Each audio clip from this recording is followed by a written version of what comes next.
ইন্নাল্লাহা ওয়া মালাইকাতাহু ইউসাল্লুনা আলান নবী ইয়া আইয়ুহাল্লাযীনা আমানু সাল্লু আলাইহি ওয়া সাল্লিমু তাসলিমা আল্লাহুম্মা সাল্লি আলা সাইয়্যিদিনা মুহাম্মদ ওয়া আলা আলি সাইয়্যিদিনা মাওলানা মুহাম্মদ উড়ি যারে রাতের হাওয়া যাও রে সোনার মদিনায় উড়ি যারে বাংলার হাওয়া যাও রে সোনার মদিনায় এই মজলিসের সালাম খানি পৌঁছে দিও নবীদের পাকের আওয়াজ আল্লাহুম্মা সাল্লি আলা মুহাম্মাদে মাওলানা মুহাম্মদ ওয়া আলা আলি সাইয়্যিদিনা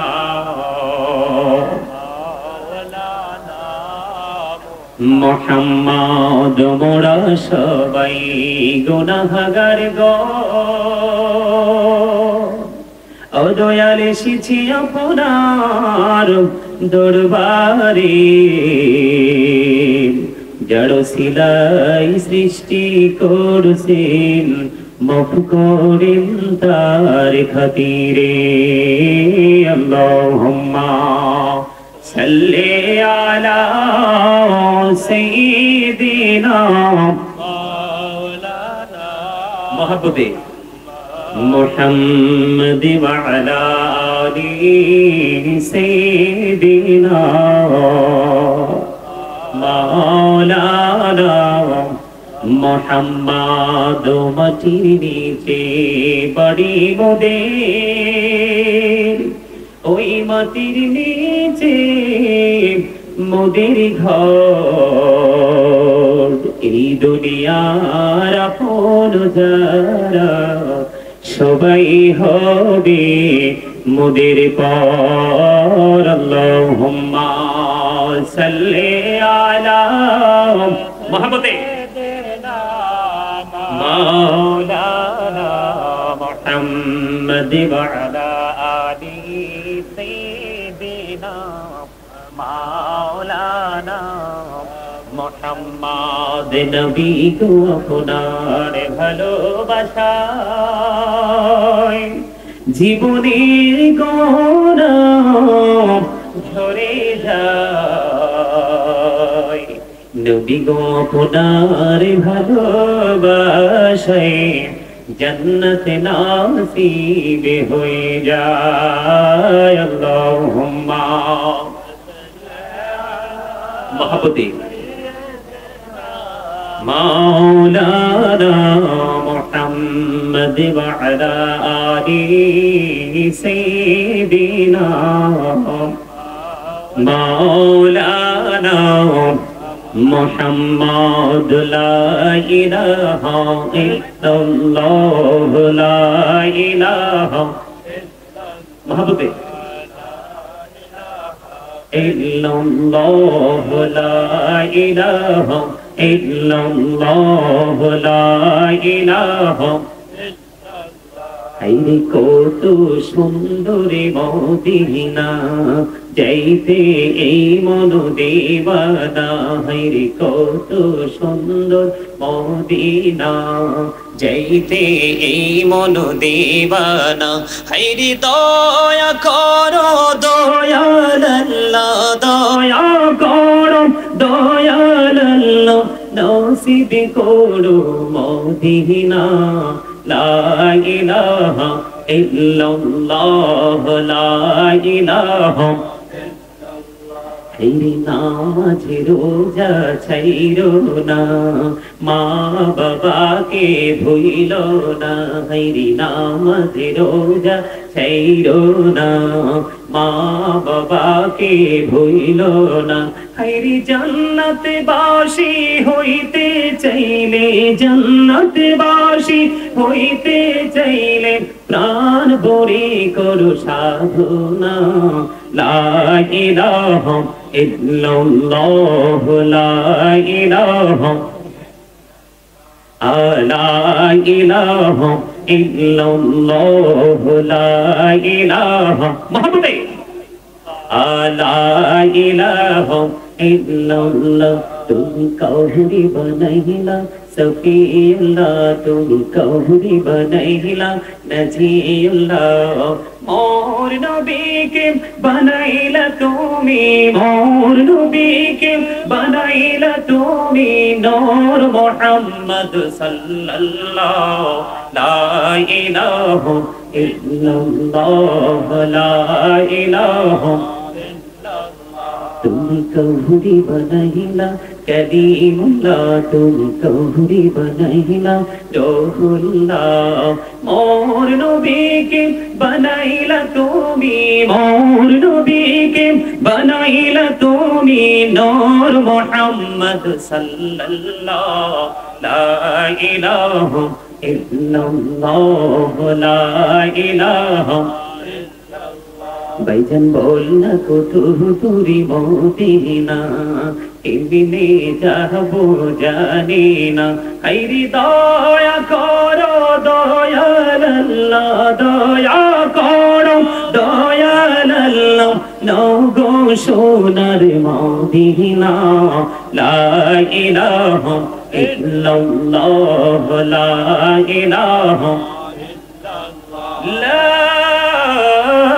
इलाहा इल्लल्लाह मुहम्मदुर रसूलुल्लाह सल्लल्लाहु अलैहि वसल्लम अल्लाह अल्लाह अल्लाह अल्लाह अल्लाह अल्लाह अल्लाह अल्लाह अल्लाह अल्लाह अल्लाह अल्लाह अल्लाह अल्लाह अल्लाह अल्लाह अल्लाह अल्लाह इनामीते एतो मधु इनामीते एतो मधु जहनीनी तो आगे दया जहनीनी तो आगे जो तुई जापी नमिती तोमार जो तुई जापी नमिती तोमार तो तुई मधुर लागिरी दया तो तुई मधुर लागे अल्लाह अल्लाह अल्लाह अल्लाह अल्लाह अल्लाह अल्लाह अल्लाह माशाअल्लाह अल्लाह तन तो दिया डकरे बंदा प्राणे बॉडिया हदत ऐरे प्राण बॉडिया डकले रे बंदा प्राणे बॉडिया डकले रे बंदा गहुना करबो महा अल्लाह अल्लाह अल्लाह अल्लाह अल्लाह अल्लाह अल्लाह अल्लाह दाइता হইলেন আল্লাহর ওলি গৌসুল আজম নামজার শুনি বেলায়েতের আলোয় ভরলো বেলায়েতের আলোয় ভরলো পাকি ভূমি বাগদাদ আল্লাহ আল্লাহ আল্লাহ আল্লাহ আল্লাহ আল্লাহ दाइता হইলেন আল্লাহর ওলি শাহজালাল নামজার শুনি সুর মহানদী পারে হয়ে যায় সুর মহানদী পারে হয়ে যায় বিছানা যার পাহাড় আল্লাহ আল্লাহ আল্লাহ আল্লাহ আল্লাহ আল্লাহ আল্লাহ আল্লাহ আল্লাহ জীবন গড়িয়া করুসির গোনা, জীবন গড়িয়া করুসির গোনা, ক্ষমা করে দাও রে দয়াল, ক্ষমা করে দাও। হায়রে গোনা গোলে ক্ষমা করিয়া, গোনা গোলে ক্ষমা করিয়া কবুল করে নাও রে দয়াল, কবুল করে নাও। আল্লাহ আল্লাহ আল্লাহ আল্লাহ আল্লাহ আল্লাহ আল্লাহ আল্লাহ আল্লাহ আল্লাহ আপন করে নাও গো দয়াল, প্রেম করিও না তোমার প্রেমে আলোই ভরে, তোমার প্রেমে আলোই ভরে দাও গো মনের ঘর। আল্লাহ আল্লাহ আল্লাহ আল্লাহ আল্লাহ আল্লাহ আল্লাহ আল্লাহ আল্লাহ আল্লাহ আল্লাহ পারা মনটা শুধু তুমি খুঁজে দিবা বেশি, কে মনে করে বলবো, কে মনে করে বলবো রে দয়াল তোমায় ভালোবাসি।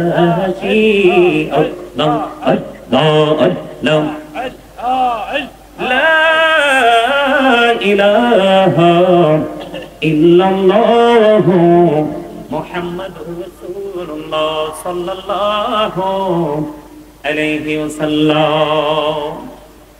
উপস্থিত সম্মানিত উলামায়ে কেরাম, আমন্ত্রিত অতিথিবৃন্দ, সভাপতি, প্রধান অতিথি থেকে শুরু করে এখানে অসংখ্য নাম পোস্টারে লেখা হয়েছে।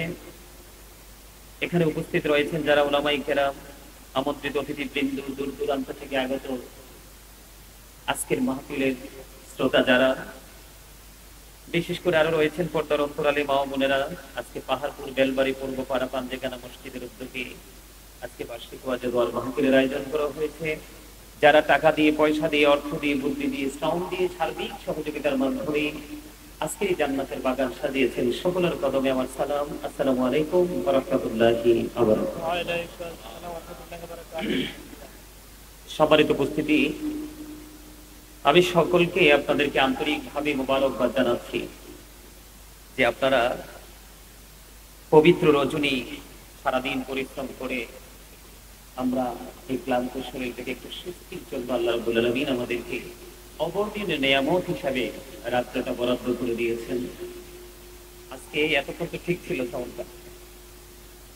আমরা আজকের এই আরামদায়ক ঘুমকে বর্জন করে, আমাদের আরো অনেকের অনেক ধরনের কাজ থাকতে পারে, আমরা আমাদের সবকিছুকে বর্জন করে আজকের এই জান্নাতের বাগানে উপস্থিত হয়েছি এবং আল্লাহর হাবিবের শানে কয়েক মন্তব্য দরুদ ও সালাম, আল্লাহর জিকির করেছি। আল্লাহ রাব্বুল আলামিন দরুদ এবং জিকির করার তৌফিক দিয়েছেন, সেই শুকরিয়া সকলে একবার বলুন আলহামদুলিল্লাহ। সম্মানিত উপস্থিতি, মাহফিল কখনো আপন পর হয় না, মাহফিল কখনো আপন পর হয় না। কোরআন হাদিসের কথাগুলো কখনো কাছে এবং দূরের হয় না। প্রত্যেকটা জিনিস তার ধারাবাহিক গতিতেই কিন্তু বিরামহীনভাবে চলতে থাকে, এটাই কিন্তু চরম বাস্তবতা। আপনার আমার উপার্জন যেমনই থাকুক না কেন, আমার জীবন কিন্তু থেমে নেই, আপনার জীবনও কিন্তু থেমে নেই। ফ্যামিলি, পরিবার পরিচালনা করা সেটাও কিন্তু থেমে নেই। সম্মানিত উপস্থিতি, আফসোস লাগে আমার গ্রামের মানুষ, আমার পাড়ার মানুষ, আমাদের এই ভৈরবপুর, পাহাড়পুর আশপাশে মানুষের তো কমতি নেই, কিন্তু অত্যন্ত দুঃখজনক ভাবে বলতে হয়, যেটা আমি প্রতিনিয়ত অন্যান্য জায়গায় বলে থাকি, আমার গ্রামের মানুষ কি আজরাইল আসলে আজরাইলকে টাকা দিয়ে আবার রিটার্ন ফিরিয়ে দিতে পারবে? কথা বলেন।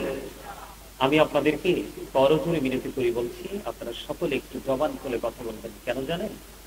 এই জান্নাতের বাগানে অনেক মুসল্লিরাই আসবে, কিন্তু তারা এখান থেকে সফলতা অর্জন করে যেতে পারবে না। কেন জানেন? দুটো কারণে। একটা হচ্ছে অহংকার, আরেকটা হচ্ছে কৃপণতা।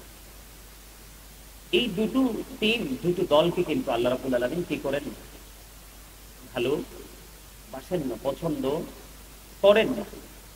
কৃপণতা আল্লাহ একেবারে পছন্দ করেন, আর অহংকার তো একমাত্র আল্লাহর সাথে। কার? আরে কথা বলেন না, কার? যিনি স্রষ্টা, যাকে বলা হয় there is no God but Allah, লা ইলাহা ইল্লাল্লাহ। সম্মানিত উপস্থিতি, আমার দিকে তাকান। আপনারা, আমি আপনাদের গ্রামের ছেলে বলে কথাগুলোকে কিন্তু উড়িয়ে দিয়ে না। আমি আপনাদের কাছে এসেছি আজকে অনেকগুলো কথা বলার জন্য, কারণ সারাটা জীবনই মানুষের কাছে কাছে ঘুরে ঘুরে বলেছি। আজকে সিদ্ধান্ত নিয়েছি আমি আমার ঘরের খুবই কাছের মানুষগুলোর কাছে কিছু কথা বলবো। এমনও তো হতে পারে যে আজকের কথার কারণে তাদের জীবনে এক অবর্ণনীয় পরিবর্তন আসতে পারে। পারে কি পারে না? কথা বলেন না, পারে কি পারে না? কারণ শ্রেষ্ঠ কৌশলের মালিককে, আল্লাহু খায়রুল মাকিরিন, শ্রেষ্ঠ ক্ষমতার মালিক, কৌশলের মালিক কে? আল্লাহ। আল্লাহ চাইলে আপনার আমার মধ্যে নিয়ামতটি পরিপূর্ণ করে দিতে পারে, তবে আপনাকে আমাকে নিয়ামতের পথে হাঁটতে হবে। কি করতে হবে? আমি দুরূদ পড়েছি, আপনারা অনেকেই কিন্তু উদাসীনতার মধ্যে ছিলেন, আবার অনেকেই প্রাণ ভরে প্রাণ উজাড় করে দুরূদ পড়েছেন। দুরূদ is the most excellent prayer Muslim religion. ধর্মাবলম্বীদের জন্য গুরুত্বপূর্ণ এক মহা ইবাদত হলো নবীর প্রেমের দুরূদ। যেই দুরূদ ছাড়া নামাজ পর্যন্ত আল্লাহর দরবারে পৌঁছে না। আপনি কিভাবে নেবেন সেই দুরূদকে? সম্মানিত উপস্থিতি, হযরতে আনাস রাদিয়াল্লাহু তাআলা আনহু থেকে হাদিস বর্ণিত, হাদিসখানা এসেছে দাইলামি শরীফের মধ্যে। আমার নবী, আপনার নবী, দু জাহানের বাদশা নবী সরকারে মদিনা, তিনি জানিয়ে দিয়েছে, উম্মত গুলোকে জানিয়ে দিয়েছে, উম্মত প্রতিদিন পৃথিবীর বুকে কেউ যদি আমি নবীকে ভালোবেসে, রাসূলকে ভালোবেসে কেউ যদি প্রতিদিন মাত্র 1000 বার দুরূদ পড়তে পারে, সে জান্নাত না দেখা পর্যন্ত তার মরণ হবে না। কি মনে করেছেন আপনি? প্রতিদিন মাত্র 1000 বার। কতবার? কাকা বসে দাঁড়াইছেন কেন? স্টেজে চলে আসেন, না হয় দর্শক সারিতে বসেন। কাকা এখানে স্পেশালি আপ্যায়ন করার কিন্তু কোনো, আরে হান্নান ভাই বসেন না, আসেন আসেন। আমি আপনাদেরকে কি বলি, আপনারা কি আমার কথাগুলো একটু শুনবেন? শুনতে হলে আপনাদেরকে, আজকে কিন্তু আমাকে আপনাদের এলাকার ছেলে বলে সম্বোধন করলে হবে না। আজকে আমি যতক্ষণ থাকবো আপনাদের টিচার হিসাবে যদি মনে করতে পারেন, তাহলে এখান থেকে কিছু নিতে পারবেন। এখানে আমার বাবাও আছে, আমার বাবাও কিন্তু আজকে আমার সাথে আসছে। বাবা, চাচা, এখানে যারা আছেন, ওই যে আমার নানা, এই যে ওমর আমার ক্লাসমেট, আমরা এখানে সবাই সবার কাছাকাছি, তাই না? তো যেহেতু আপনারা আমাকে ইনভাইট করেছেন, আমি কিছু কথা বলবো, কিছু সময়ের জন্য আমি আপনাদের টিচার হিসাবে কথা বলবো। আপনারা সবাই আমার স্টুডেন্ট হতে পারবেন, তাহলে এখান থেকে কিছু নিয়ে যেতে পারবেন। আর আপনি যদি বলেন হামসে বড় কোন হে, এখান থেকে কিছু নিতে পারবেন না, তার মানে আপনার মধ্যে কি আছে? প্রাউড ফিল করার যে মানসিকতা, সেটা চলে আসছে, অহংকার চলে আসছে। Allah does it like the proud. Allah অহংকারীকে পছন্দ করেন না। হাদিস শরীফের মধ্যে এসেছে, আমার দিকে তাকান, হাদিস শরীফের মধ্যে এসেছে, আল্লাহর হাবিব সরকারে মদিনা বলেছে, যারা অহংকারী, যারা কি অহংকারী, যারা প্রাউড ফিল করে, অলওয়েজ কন্টিনিউয়াসলি যারা প্রাউড ফিল করে চলাফেরা করে, আল্লাহ রাব্বুল আলামিন তাদেরকে কাল কিয়ামতের দিন যেই পিপিলিকা আমরা দেখিও না, পায়ের নিচে পড়ে পিষ্ট হয়ে যায়, ওই রকম পিপিলিকার মতো আকৃতি করে ওই অহংকারীদেরকে একত্রিত করবে, তার চারপাশে অপমান ঘিরে ফেলবে, বাউলাস নামক জাহান্নামের দিকে তাকে টেনে হেঁচড়ে নিয়ে যাবে। নাউযুবিল্লাহ বলেন না, আওয়াজ তুলে। তাহলে অহংকার কেমন জিনিস জানেন? চুলার মুখ কিন্তু ছোট। আপনার বাড়িতে কিন্তু দীর্ঘ 6 মাস আপনি পরিশ্রম করে অনেক বড় স্তূপ দিয়েছেন লাকড়ি, কিন্তু চুলার কাছে গেলেই কিন্তু এক নিমিষেই ঠিক আপনার জীবনের সমস্ত আমলকে ধ্বংস করে দিবে অহংকার। এই জায়গাটাতে বসার পরে আপনি একবারে ফ্রি, আপনি মনে করতে হবে আই এম জিরো, আমি কিছুই না, আমার কাছে কিছুই নেই, আমি একেবারে শূন্য একজন মানুষ। তাহলে আপনি এখান থেকে বের হবেন ভীরু হয়ে। আর আপনি যদি মনে করেন আমি অনেক বড় কিছু, আমার বাড়িতে বিল্ডিং আছে, দুটো ছেলে বিদেশে আছে, অনেক টাকা পয়সা আছে, আমি অনেক কিছু আর্ন করতে পেরেছি, আমি আজকে আপনাদের জন্য টপিকস আকারে 3টি বিষয় নিয়ে আলোচনা করব। কয়টি? এই বিষয়টা কিন্তু আমার আলোচনার আওতায় নয়, আমার বিষয়ের আওতায় নয়। আমি শুধু আপনাদেরকে একটু অ্যাক্টিভ করার জন্য, আরেকটু মোটিফাই করার জন্য আপনাদের সামনে এই কথাগুলো বলা। সম্মানিত উপস্থিতি, আমি আপনাদেরকে কি বলতে চাই, আপনারা একটু মন দিয়ে শোনেন। আমাদেরকে কি বানানো হবে? অহংকারীদেরকে পিপিলিকা বানানো হবে। কি বানানো হবে? পিপিলিকা তো বানানো হবে।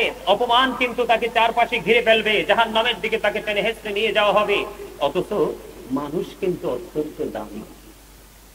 ঠিক কথা বলে না? সূরা 3-এ আল্লাহ রাব্বুল আলামিন বলেছেন, আল্লাহ মানুষকে সুন্দর করে সৃষ্টি করেছেন। লাকাদ খালাকনাল ইনসানা ফি আহসানি তাকবীর। কথা বলেন না কেন? আর জোরে বিউটিফুল শেপ, মানুষের গঠন প্রণালী অত্যন্ত চমৎকার। আরো বড় মজার বিষয় হলো সম্মানিত উপস্থিতি, কোরআন শরীফের 30 পারা সূরা ইনফিতরের মধ্যে আল্লাহ রাব্বুল আলামিন একবার স্পষ্ট করে বলে দিয়েছেন, ফি আই সূরাতিন মা শাআ রাক্কাবাক। ওমা আল্লাহ বলেন না, আর জোরে আল্লাহ বলেছেন আল্লাহ ক্রিয়েটেড দ্য মাইন্ড। আল্লাহ বলেছেন আল্লাহর মন মতো করে আপনাকে আমাকে বানিয়েছে। বুকে হাত দিয়ে বলেন তো, আপনি আমি কি আল্লাহর মন মতো হতে চলতে পেরেছি? কেন প্রতিবন্ধকতা কেন সৃষ্টি হলো? তার কারণ আমাদেরকে আল্লাহ রাব্বুল আলামিন বলেছেন remember me then I will remember you. Allah রাব্বুল আলামিন বলেছেন তাযকুরুনি আযকুরুকুম, তোমরা আমাকে স্মরণ করো আমি তোমাদেরকে স্মরণ করব। আল্লাহ রাব্বুল আলামিন আপনাকে আমাকে বলেছে আল্লাহর জিকির করার জন্য, কিন্তু আমরা আল্লাহর জিকির বাদ দিয়ে আমরা করছি দুনিয়ার জিকির। ঠিক তো বলতে পারেন না? আরে আরো জোরে, আরো জোরে শুনেন। আমার বাগদাদি মুর্শিদ কেবলার ওয়াজ একটু করা লাগে। ওয়াজটাই কেমন জানেন? বাগদাদি মুর্শিদ কেবলা সবসময় একটা আলোচনা বেশি করতেন। সম্মানিত উপস্থিতি, আপনি আমি আমরা প্রত্যেকে কিন্তু ডবল পার্সন, আমরা কেউ কিন্তু সিঙ্গেল নই। একটা হচ্ছে আপনার দেহ, যেটাকে আল্লাহ রাব্বুল আলামিন পবিত্র কালামে হাকিমে কখনো কখনো বলেছেন ইয়া আইয়ুহান নাস, আবার কখনো বলেছেন ইয়া আইয়ুহাল ইনসান। ইংলিশে আমরা কখনো বলি ম্যান অথবা কখনো বলি পার্সন। এটা হলো কোন মানুষ? এই মাথা থেকে পা পর্যন্ত বডি স্ট্রাকচারটা, এটা হলো একটা মানুষ। এই মানুষটা কিন্তু আসলে নকল মানুষ, ফেক যেটাকে আমরা বলি। এটার কিন্তু একটু কোনো মূল্য নেই। এই মানুষটার ভিতরে আরেকটা মানুষ আছে, যেটাকে ইংলিশে বলা হয় সোল, আরবিতে বলা হয় রূহ, বাংলাতে বলা হয় আত্মা। আল্লাহ বলেছেন say the soul is the order of my lord. আত্মাটা হলো জাস্ট আল্লাহর ওয়ার্ডার, আল্লাহর নির্দেশ। Past tense, present tense, future tense, অতীত, বর্তমান, ভবিষ্যৎ। একদিন ছিলাম না, আজকে আছি, আরেকদিন থাকবো না। এই থাকাটা না থাকাটার মধ্যে পার্থক্যটা হলো যখন দেহের মধ্যে রুহুটা এসেছে তখনই আপনি আমি মানুষ রূপে পৃথিবীতে, মায়ের উদর থেকে মায়ের কলিজা ছেড়ে পৃথিবীতে এসেছি। আসার পরে 7 দিন, কয়দিন? মাথার চুল কামানো হলো, নাম রাখা হলো, পুত্র সন্তানের জন্য 1 বছরের দুটো ছাগল দিয়ে আকিকা করা হলো, কন্যা সন্তানের জন্য 1 বছরের একটা ছাগল দিয়ে আকিকা করা হলো। ইভেন সেই দিনে একটা নাম রাখা হলো, সেই নামেই কিন্তু আজও পর্যন্ত আমরা পরিচিত। কিন্তু যেদিন আবার আপনার আমার ভিতর থেকে পাখিটা আউট হয়ে যাবে, সেদিন কিন্তু আপনার আমার নামের আগে একটা শব্দ যুক্ত হবে, যেটা হলো মরহুম। তার মানে I am dead, you are dead. আপনি আমি আমরা সবাই মৃত। মৃত্যুবরণ করার পরে ঠিকানা কোথায়? কথা বলে না। আপনি আমি যতই আলিশান বাড়ি বানাই না কেন, আপনার আমার ঠিকানা কোথায়? কবরে। কোথায়? এখন কবরটা সম্পর্কে কি কিছু জানেন? জানেন না। যদি কবর সম্পর্কে জানতেন, আজকে কিন্তু এখানে মানুষের কোনো অভাব, তাতে দুঃখ নেই, কোনো টেনশন নেই, কোনো আফসোস করিনি। মসজিদের উপস্থিতি যেমন কম হয়, পবিত্র কাজে আগমন করার মতো মানুষের উপস্থিতি যেমন কম হয়, মাহফিলে আজকে যদি ড্যান্সার আসতো, কি আসতো? ডান্সিং, যার জবান থেকে মজা নেওয়া যায়, কোরআন হাদিসের মজা পাওয়া যায় না, ওই সমস্ত প্রোগ্রামগুলোতে দেখবেন, ওই সমস্ত প্রোগ্রামগুলোতে গিয়ে দেখবেন আপনাদের মতো জেন্টেল মানুষ বসার জায়গাও পাবেন না। আমার ঠিক বলতে পারেন না? আপনারা ঠিকটা না বললেও ঠিক, ঠিক বললেও ঠিক। ঠিক থাকে কি ব্যাঠিক বানানোর কোনো সুযোগ আছে? আল্লাহ তো মজুর হকতাটাই চিন্তা, হকতাটা কি? কিন্তু আল্লাহ বলতেছে অকৌলু কাউলান সাদীদা। আল্লাহ বলে সে দা রাইট থিং, সত্য কথা বলো, সঠিক কথা বলো, যদিও চিন্তা হয়। সুবহানাল্লাহ বলেন না? আরে আরো জোরে। কোন দিকে ওয়াজ করব? ঠিকানা কোথায়? আরো জোরে। আল কবরু রাওজাতুম মিন রিয়াদিল জান্নাতি উফরাতুম মিন উফারিন নার। মজা হয় নাই? আপনারা বলেন, আমার নাম ধরে বলেন, আমার হুজুর বলতে হবে না। আমি এখানে গেটআপের জন্য আসিনি, আসছি আপনাদের জন্য দোয়া করব এবং আপনাদের থেকে দোয়া নিব। আপনার দোয়াই কিন্তু আজকে আকাশ চুম্বি মর্যাদা নিয়ে গোটা পৃথিবী। আপনারা জানেন কিনা জানি না, অলমোস্ট অনেকগুলো দেশ আমি, আমার কোনো 10টা টাকাও লাগেনি, আমি অনেকগুলো দেশ সফর করে ফেলেছি, ভ্রমণ করে ফেলেছি। বাংলাদেশটা আমার আরো কয়েক বছর আগেই কিন্তু শেষ হয়ে গেছে ভ্রমণ, সেটা আপনাদের দোয়া। আজকে আসছি, অনেক বছর আপনাদের সাথে দেখা নাই, কথা নাই। আজকে ভাবছি যে সবার সাথে একটা মিলন মেলা হবে, কিন্তু এসে দেখলাম ব্যতিক্রম এক পরিবেশ, আফসোস লাগলো। একটু বলি শোনেন। রাসূল বলেছেন কবরটা জান্নাতের একটা বাগান হবে, জাহান্নামের একটা গড়তে হবে। তার মানে নেগেটিভ এন্ড পজিটিভ, আলো এবং আধার। আজকে যারা জান্নাতের বাগানে আপনারা বিজয়ী, সুবহানাল্লাহ বলেন না কেন? আরে আরো জোরে বলেন সুবহানাল্লাহ। আপনারা বিজয়ী কেন জানেন?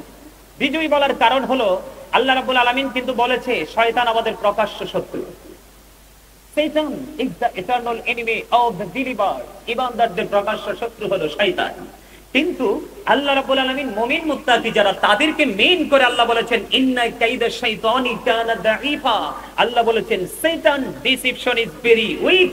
একেবারে 100% মুমিন যারা, তাদের জন্য শয়তানের ধোঁকা একেবারে দুর্বল। হাজার চেষ্টা করেও মুমিনকে আটকাতে পারে না। তার অন্যতম নিদর্শন হচ্ছেন আপনারা। এই জন্য আজকে বলেছি আপনারা শেষ পর্যন্ত কষ্ট করে থেকে যাবেন, আপনারা বিজয়ী হিসেবে পুরস্কার নিয়ে আজকে বাড়ি যাবেন। আমি পুরস্কারের কাছে একটু পরে আসছি, পুরস্কারটার কাছে একটু পরে আসছি। আপনারা সবাই আমার আপন মানুষ, এত আপন যেটা আমি বলতে পারবো না। এই জন্য আমি আপন মনে আপনাদেরকে কথাগুলো বলছি। একটু দুটো কন্ডিশন মানবেন। স্টপ ইউর মাউথ এভরিবডি, সকলের জবানকে বন্ধ রাখবেন। সেকেন্ড কন্ডিশন হলো you listening my lecture very attentively, আমার কথা সবাই মন দিয়ে শুনবেন। তাহলে আজকে এখান থেকে আপনি অনেক কিছু নিয়ে যেতে পারবেন। আমি শুধু আপনাদের জন্য মেসেজ নিয়ে এসেছি, কারণ পৃথিবীর অবস্থা মোটেও ভালো না। এর মধ্যে বাংলাদেশের অবস্থা খুবই খারাপ। কেন জানেন?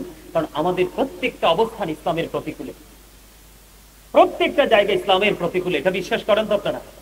ইসলাম is not only a religion but also complete code of life. আপনার পরিপূর্ণ এবং পূর্ণাঙ্গ জীবন ব্যবস্থা রয়েছে ইসলামের মধ্যে। কারণ ইন্না দীনা ইনদাল্লাহিল ইসলাম, ইসলামটা হলো আল্লাহর মনোনীত। আরো জোরে বলেন না সুবহানাল্লাহ। আরে আরো জোরে। দেখছি আবার একটু প্যাকেট করতেছে, আপনারা না থাকলে দিবে কাকে? একটু হাসার জন্য বলছি, হাসতে হতে পারে না, লোকগুলো দুর্বল হয়ে পড়ছে।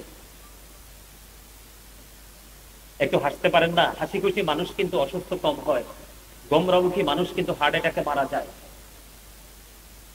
আমার দিকে তাকান। কবরটা কয়টা রূপে রূপান্তরিত হবে? কয়টা? একটা হলো আলো, আরেকটা হলো আধার। একটা হলো সুখ, আরেকটা হলো। আপনারা কি সুখ চান? কে কে সুখ চান? দুই হাত তুলে দেখান তো, একবার সোজা করে। আল্লাহু আকবার। নারে রিসালাত, ইয়া রাসূলুল্লাহ। আহলুস সুন্নাত ওয়াল জামাত জিন্দাবাদ, জিন্দাবাদ। গাজী সালামুল কাদরি সাহেব।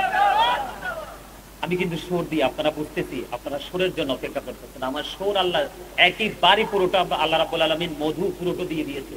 আমি সুর দিয়ে আলোচনা করব, সেই জায়গাতে এখনো যাই নাই। আমি আপনাদেরকে প্রাথমিক ট্রিটমেন্ট দিচ্ছি। প্রাথমিক ট্রিটমেন্ট বুঝলেন? মানে আপনাদের মানসিকতাটাকে আরো বেশি চাঙ্গা করার জন্য আমি বিভিন্ন দিক থেকে একটু আলোচনা করতেছি। আমার যে বিষয় হলো সেদিকে একটু করে যাচ্ছি। তবে আলোচনাটা লম্বা লম্বা হবে না, একেবারে টপিক আকারে ছোট ছোট করে হবে। গুরুত্বপূর্ণ বিষয়গুলো তুলে ধরবো, কারণ আমার পরে আরেকজন রয়েছে। কবরে যাবেন তো, নাকি এটাকে এড়িয়ে যাওয়ার কোনো সুযোগ আছে? আরে জোরে বলেন না, আরে জোরে।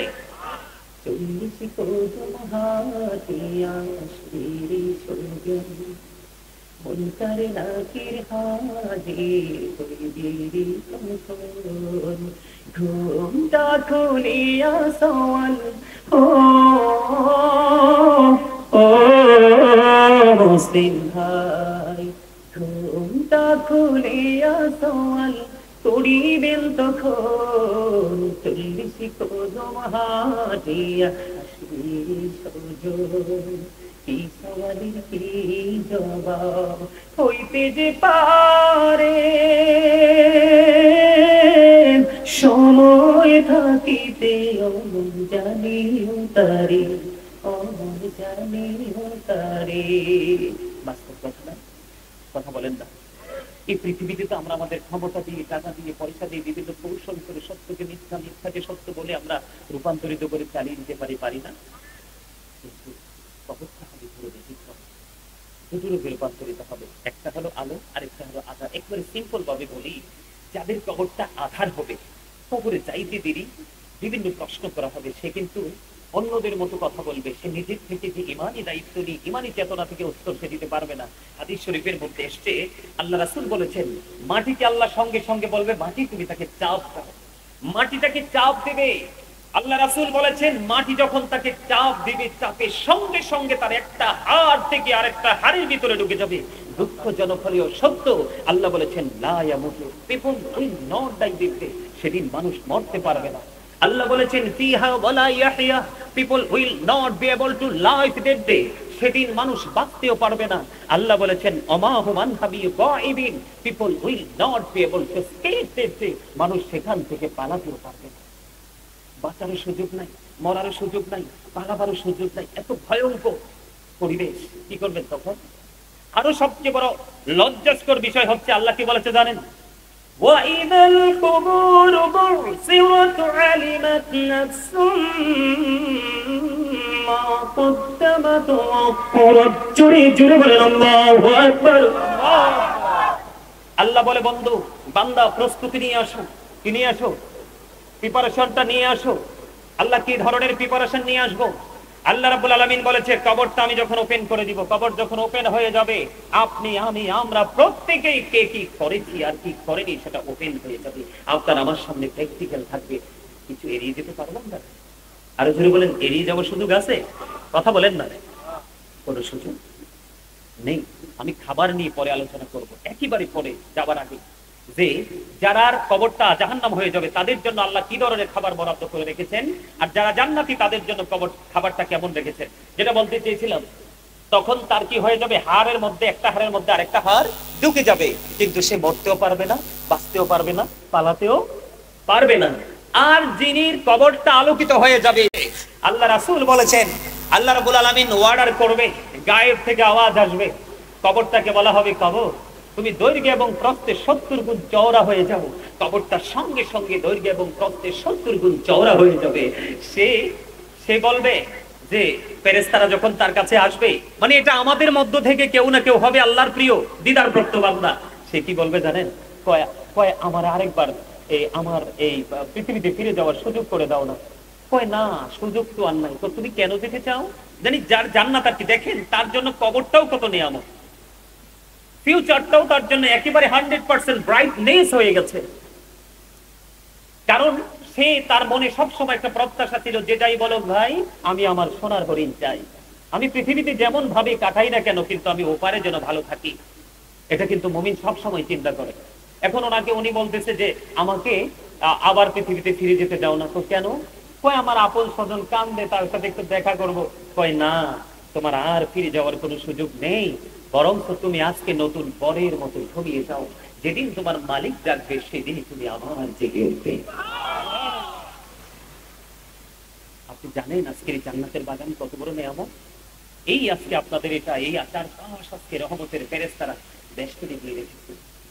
আপনারা যারা আসতেছেন তাদেরকে হালাল সাহালান জানাচ্ছেন। আল্লাহ যে কি কইতেছে একটু করে আইতেছে, আল্লাহ জি কি বলতেছে, আপনাকে আমাকে নিয়েছে আল্লাহ জি কি করতেছে, সেটা আমি রেফারেন্স দিয়ে দলিল দিয়ে আপনাদের সামনে কথা বলবো। আপনারা কি আমার কথাটা বুঝতে পারছেন? আমরা কি আলো চাই না আধার চাই? আরো জোরে, আমরা ক্ষণস্থায়ী আলো চাই নাকি চিরস্থায়ী ভাবে? তো চিরস্থায়ী ভাবে যদি আমরা আলো চাই, তাহলে আমাদের জীবনে একটা জিনিসকে আইডেন্টিফাই করতে হবে। কয়টা জিনিস?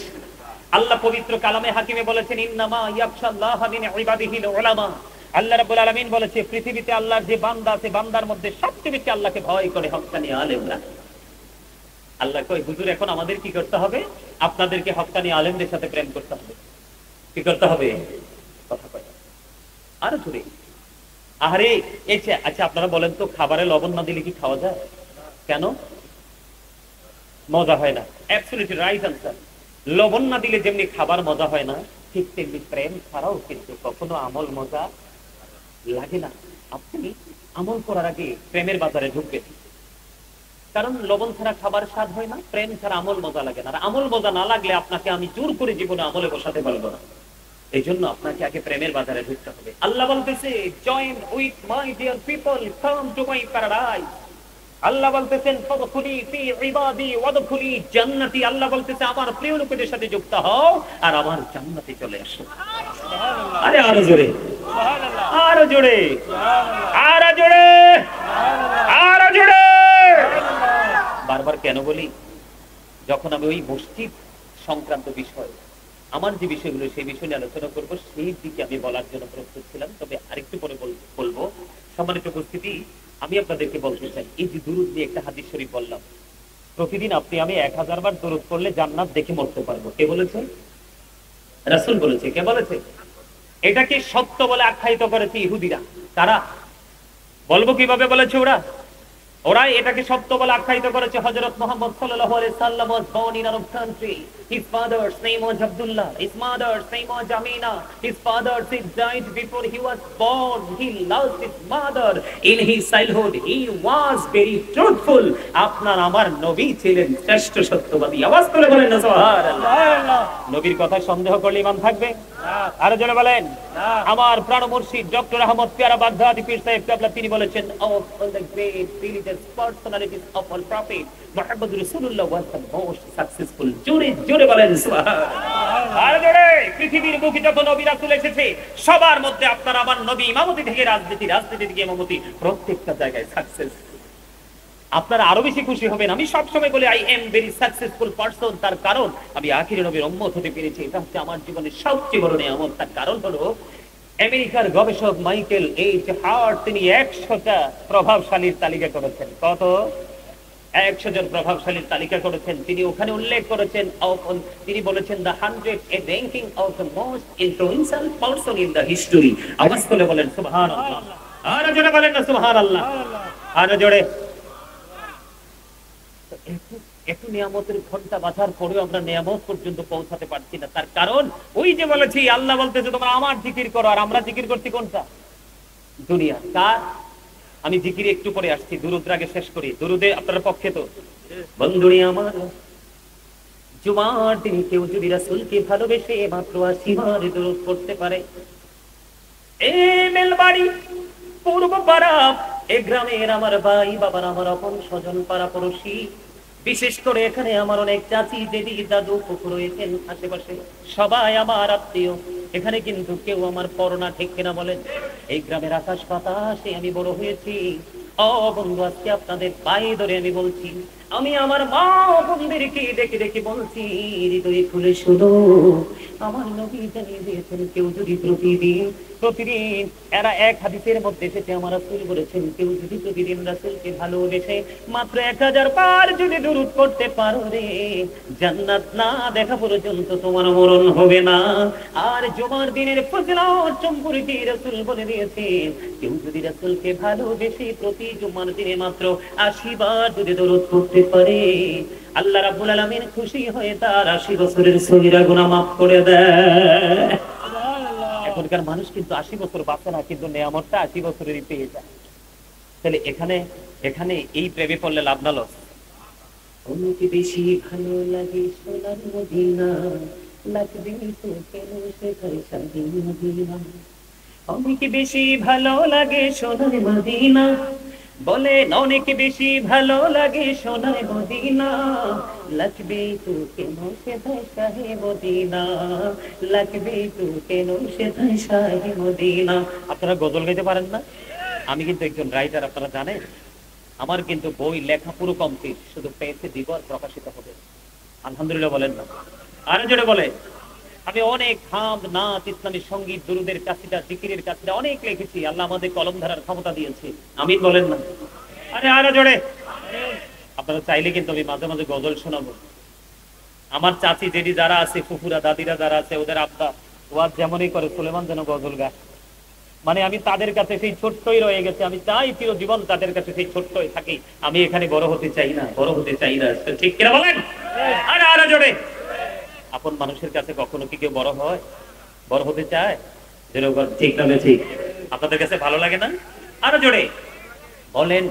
অনেক বেশি ভালো লাগে সোনার মদিনা, অনেক বেশি ভালো লাগে সোনার মদিনা, লাগবে তো কেন সেখানে শাহী মদিনা, লাগবে তো কেন সেখানে শাহী মদিনা। মারহাবা বলেন। আরো জোরে।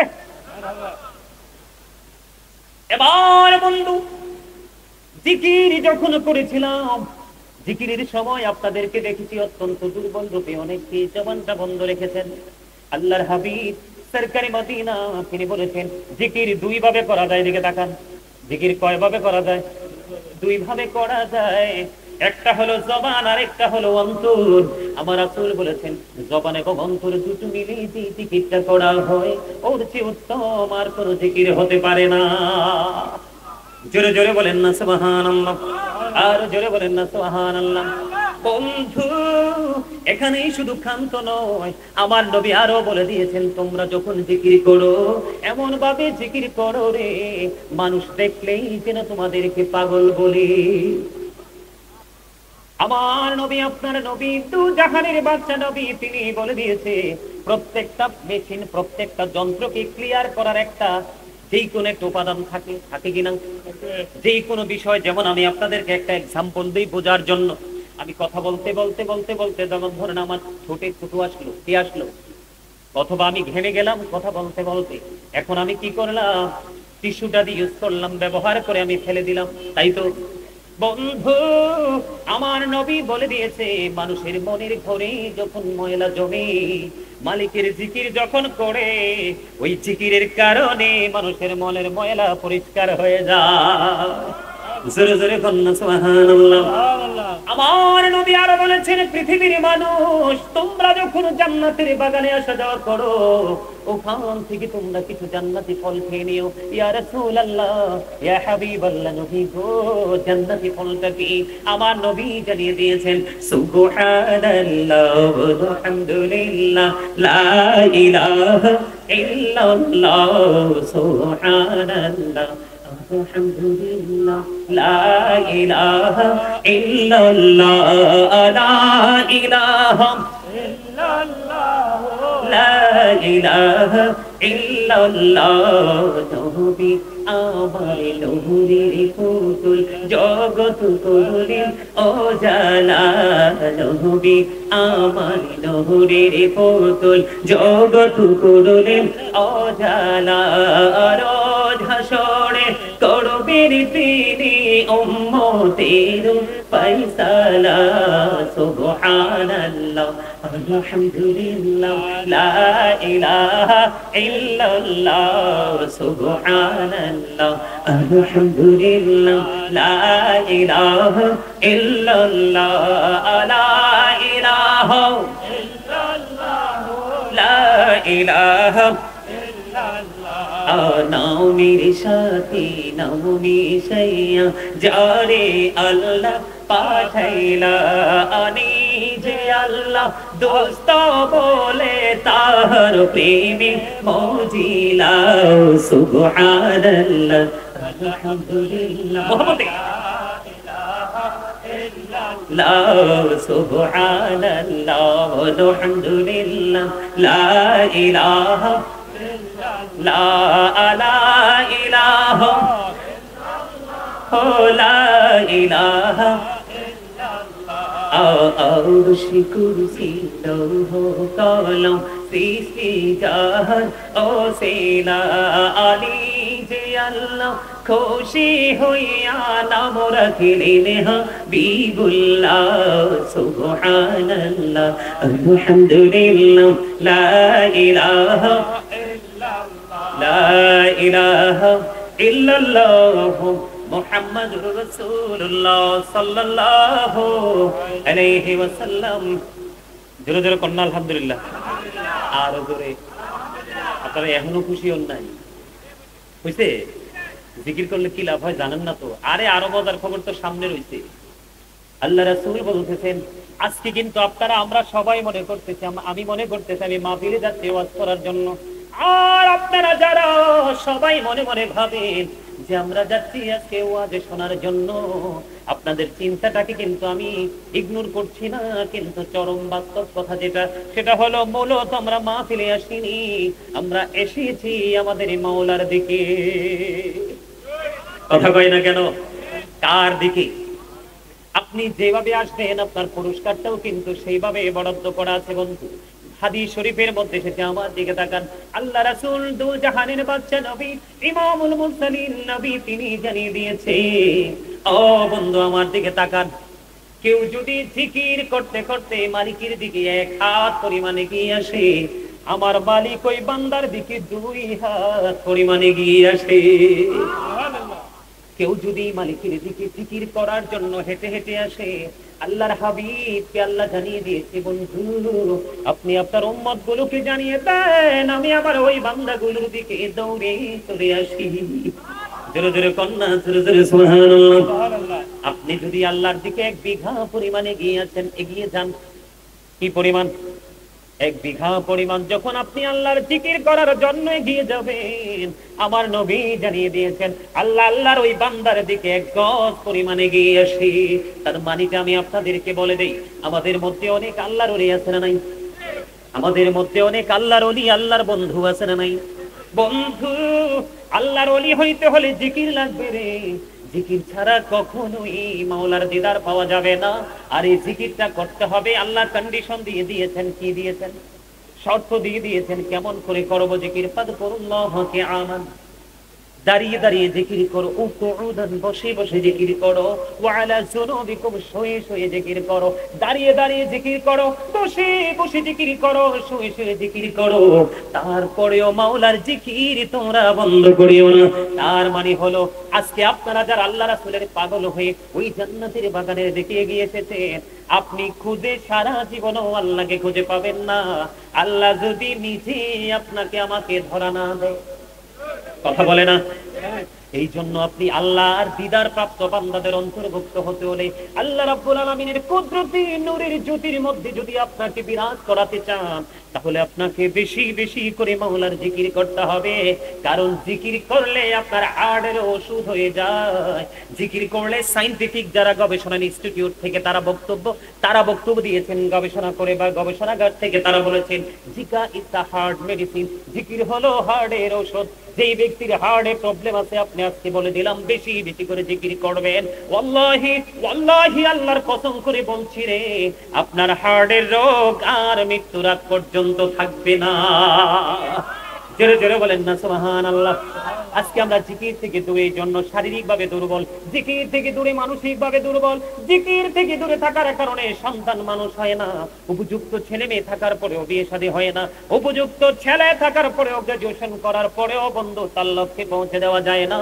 তার কারণ হলো আমরা যত বেশি মালিক থেকে দূরে থাকবো, মালিকও তত বেশি আমাদের থেকে দূরে থাকবে। এই বুখারী এবং মুসলিম শরীফের হাদিস থেকে বন্ধু প্রমাণিত হয়ে গেল। আমি আপনাদেরকে আরো বলে দেই, আল্লাহ রাব্বুল আলামিন বলেছেন ইয়া আইয়ুহাল্লাযীনা আমানু যিকুরুল্লাহা যিকরান কাসীরা ওয়াসাব্বিহুহু বুকরাতাও ওয়া আসীলা। আল্লাহ রাব্বুল আলামিন বলেছেন ইমানদারদেরকে তোমরা বেশি বেশি করে আল্লাহর জিকির করো, সকাল তো সন্ধ্যা আল্লাহর পবিত্রতা ঘোষণা করো। সুবহানাল্লাহ। জিকির করেননি কোনছেন? করে না না, জিকির তো চলে পৃথিবী নিয়ে, রাত ভর চলে, পেটের জন্য ফিকির চলে না? কিন্তু এর আংশিকও যদি আমরা পরকালের জন্য করতাম, পৃথিবীটা বিশেষ করে বাংলাদেশ অনেক সুন্দর থাকতো। শোনেন, সূরা আলী ইমরান কোট করে নিয়ে যান। সূরা আলী ইমরানের 185 নম্বর আয়াতের শেষ অংশে, এখানে হাফেজ সাহেব আছে সামনে, আমার আদর্শটা কিছুটাতে দর্শে। আপনারা তারা চিনেননি তারে? আমার এই গ্রামে যত ছাত্রছাত্রী আমি পড়াই গেছি, এর মধ্যে একেবারে চ্যাম্পিয়ন যদি বলি তাকে বলতে হবে আমাদের গ্রামের ওই যে, ওনাকে আব্দুল সাত্তার ওরফে আরেমিয়া, চিনেন না ওনাকে? ওনার ছেলে মাশাআল্লাহ 2টা মাদ্রাসা করছে, একটা মেয়েদের জন্য আর একটা ছেলেদের জন্য, দুটাই চমৎকার ভাবে সার্ভিস দিচ্ছে। আমিও যাই মাঝে মাঝে সময় দিই। আদর্শ, আদব, কায়দা। আপনি যদি বড় কিছু হতে চান, বড় কাউকে না কাউকে আপনাকে ফলো করতে হবে, অন্যথায় কিন্তু আপনাকে বড় হওয়ার স্বপ্ন দেখতে পারবেন। ওই কিরকম জানেননি, বৃক্ষ মেলা গেছে গাছ কেনার জন্য, মিষ্টি ফলের গাছ কিনবো, খেতে যাইয়া তেঁতুলের চারা একটা দেখছে এত সুন্দর দেখতে, তেঁতুলের চারা এটা কিনা নিয়ে আইছে, উর্বর জায়গাতে লাগাই দিতে, তাড়াতাড়ি বড় হয়েছে, তেঁতুল করছে, চামচ দিয়ে দেখেছি সুটকা সুটকা। তোমা গাছের নিচে বসে বসে তো আমি তো ভাবছি ল্যাংরাম করবো। আল্লাহ তো গাদাই কয় কি, আল্লাহ কয় গাদাই কয় কি, মেলায় যাইয়া তো বেটা তেঁতুলের চারা দিকে পাগল হয়ে গেছো। কি দেখছো? তেঁতুলের চারা দেখে পাগল হয়ে গেছে, ওই সময় তো ল্যাংরামটা চিনতে পারে নাই। কথা কি বুঝতে পারছে? আজকে আমাদের বর্তমান পরিস্থিতিটা এমন হয়ে গেছে। যেটা বলতে চেয়েছিলাম, মাশাআল্লাহ 2টা মাদ্রাসা করছে, চন্দ্রমত অনেক স্টুডেন্ট আছে। আমি মাঝে মাঝে সময় দিই, বিভিন্ন ভাবে যদি সাপোর্ট দেওয়া লাগে আর্থিক ভাবে সেটাও করি, আল্লাহ আপনাদের দোয়া করায়। তো তারে আনছি, কোরআনে হাফেজ হয়েছে, যেমনি হাফেজ হয়েছে তেমনি তার মধ্যে যথেষ্ট আদব কায়দা আমি যেভাবে তাদেরকে শিখিয়েছিলাম মোটামুটি ধরেছে। আমি তার জন্য দোয়া করি। আর আপনারা দেখবেন আল্লাহ যদি বাস আজকে আপনাদের সামনে বললাম, একদিন অনেক বড় একটা জায়গা যাবে। আমিন বলেন না? আরে আরো জোরে বলেন না? আমরা আসলে কিন্তু কাছের মানুষকে ভালোবাসতে জানি না, বিধাই কিন্তু আমাদের একটু সমস্যা আছে। কথা বলে না? আছে না? তো যেটা বলতে চাইছিলাম হাফিজ সাহেবের সামনে আনছি, হাফিজ সাহেব ভুল হইলে কিন্তু বইলা দিয়ে না পারে, ভুল ত্রুটি হইতে পারে, বলের উঠতে কেউ না। কোরআন শরীফ সূরা আলে ইমরানের 185 নম্বর আয়াতের শেষ অংশে আল্লাহ বলেছেন, অমাল হায়াতুদ দুনিয়া ইল্লা মাতাউল গুরুর। এই দুনিয়ার জীবনটা, এই জিন্দেগিটা একটা ধোঁকা, এটা একটা প্রতারণা। এটা হলো কোরআন শরীফ সূরা আলে ইমরান। এবার আপনাদেরকে নিয়ে যাব আমি কোরআন শরীফের 19 পারা। সূরার নাম হলো সূরা শুআরা। সূরা শুআরার 88 নম্বর আয়াত এবং 89 নম্বর আয়াত আল্লাহ বলেছেন, ইয়াউমা লা ইয়ানফাউ মালু ওয়ালা বানুন। আল্লাহ কি কোন, আপনার ধন সম্পদ সন্তান সন্ততি উপারে কোনোটাই নাকি কাজে লাগবে না। কি লাগবে না? কোনোটা কাজে লাগবে না। তাহলে আপনারা বলে আজকে যারা মাহফিল ত্যাগ করেছে, পৃথিবীর জন্য ব্যস্ত আছে, তারা কি আপনারা বলেন জ্ঞানী নাকি গানহীন? তারা গানহীন না? অবশ্যই গানহীন। 365টা রাত্র আছে, কয়টা? কথা বলে না। 365টা রাত্র আছে, আজকের একটা রাত্র আপনি উৎসর্গ করতে পারলেন না, আবার নিজেকে মুসলমান হিসেবে দাবি করে, আফসোস। এই জন্য আমি আপনাদেরকে বলতে চাই, আমরা কিন্তু যেটা রং সেটা করতেই বেশি পছন্দ করি, যেটা রাইট সেদিকে আমরা যেতে চাই। আমরা দেহের সাথেও তো জুলুম করছি, সব দিকে আমরা জুলুম। জিহ্বায় টেস্ট লাগলে কিন্তু আমরা বেশি খাই, কিন্তু জিহ্বাটাতে একটু তিতা লাগলে খাই না, কিন্তু তিতাটাই ভিতরে গেলে অর্গানগুলোকে একটু ক্লিয়ার করে করে কি করে না? আরো জোরে বলেন না। তাহলে আমাদের জিকির করা দরকার নাকি দুনিয়াটা করা দরকার? অবশ্যই দুনিয়াটাও করব, করব না কেন? আমি আমার জন্য করব, সন্তানের জন্য করব, বাবা মার জন্য করব। কারণ আল্লাহ রাসূল বলেছেন, তুমি ইন্তিকালের পরে যেন তোমার সন্তান ভিক্ষুকের মতো কারো কাছে হাত পাততে না হয়, ওইভাবে সন্তানকে রেখে যাও, কিন্তু সুদ খাইয়া ঘুষ খাইয়া না, পরের হক মেরে না, হালাল উপার্জন দিয়ে। কেননা আপনি যদি হালাল উপার্জন করতে না পারেন, হাফিজ সাহেব আয়াত ঠিক আছে তো, যদি আপনি হালাল উপার্জন করতে না পারেন, আমার দিকে তাকান, বিপদে পড়ে যাবে। হাদিস শরীফের মধ্যে এসেছে, আল্লাহ রাসূল বলেছেন, লা তাকবালু সালাতুন বিগাইরি তুহুর ওয়ালা সাদাকাতুন মিন গুলুল। পবিত্রতা ছাড়া ইবাদত কবুল হয় না, আর হালাল উপার্জন ছাড়া দান সদকাও কবুল। তাহলে জীবনটা কি একবারে নষ্ট হয়ে গেল না? কথা কয় না। এই নষ্ট জীবন থেকে ফিরে আসার জন্য আপনার জীবনে একজন উপদেষ্টা লাগবে, সেটা হবে হক্কানি আলেম। আল্লাহ রাসূলের আদর্শ যার সিনায় আছে, ওই সমস্ত আলেমের সাথে যুক্ত হন, তাহলে দেখবেন আপনার জীবনটা কি হয়ে যাবে, ধন্য হয়ে যাবে। বন্ধু আমার দিকে তাকান। আপনারা মনে মনে ভাবতে পারেন, বলে হুজুর জিকিরটা কোন জিকির? জিকির কি আমরা তো বুঝতে পারিনি। জিকির হলো আরবি শব্দ। জিকির কি? কথা বলে না। নানা জোরে কন্যা কদ্দুর, আমি আপনার ভাই খুশি হয়েছি। হ্যাঁ জোরে কোন, হাসি দিয়ে কোন। জিকির কি শব্দ? আর এই কথা কামে লাগবো, আরবি শব্দ। ইংলিশ এটাকে বলা হয় রিমেম্বার, বাংলাতে বলা হয় স্মরণ। এই যে জিকির, জিকির সুবহানাল্লাহ বলা জিকির, আলহামদুলিল্লাহ বলা জিকির, লা ইলাহা বলা জিকির, আল্লাহু আকবার বলা জিকির।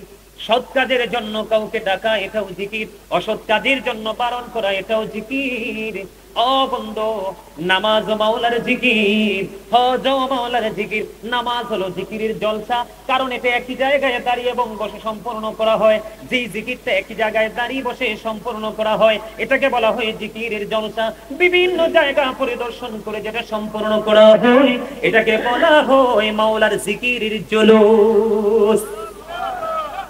সুবহানাল্লাহ। একটু মজা লাগলো না? মজা লাগে নাই? আরো জোরে।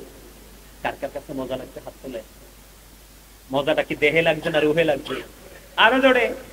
যদি মজাটা রুহে লাগিয়া থাকে, তাহলে বলবো ইউ আর গ্রেট এভরিবডি, আলহামদুলিল্লাহ বলেন। আরো জোরে। অসুস্থ মানুষের মতো আলহামদুলিল্লাহ। গোলামিতে কোনো ডিজিটাল শব্দ নেই। সম্মানিত উপস্থিতি, আমার দিকে তাকান। ওই নামাজিটা যেটা সবার পরে মসজিদে যায়, আমি জিকির নিয়ে কিন্তু আলোচনা করছি, আমার জিকিরের অংশ কিন্তু এটা, বুঝতেছেন তো আপনারা? আলোচনার অংশ এটা আপনাদের জানা খুব জরুরি।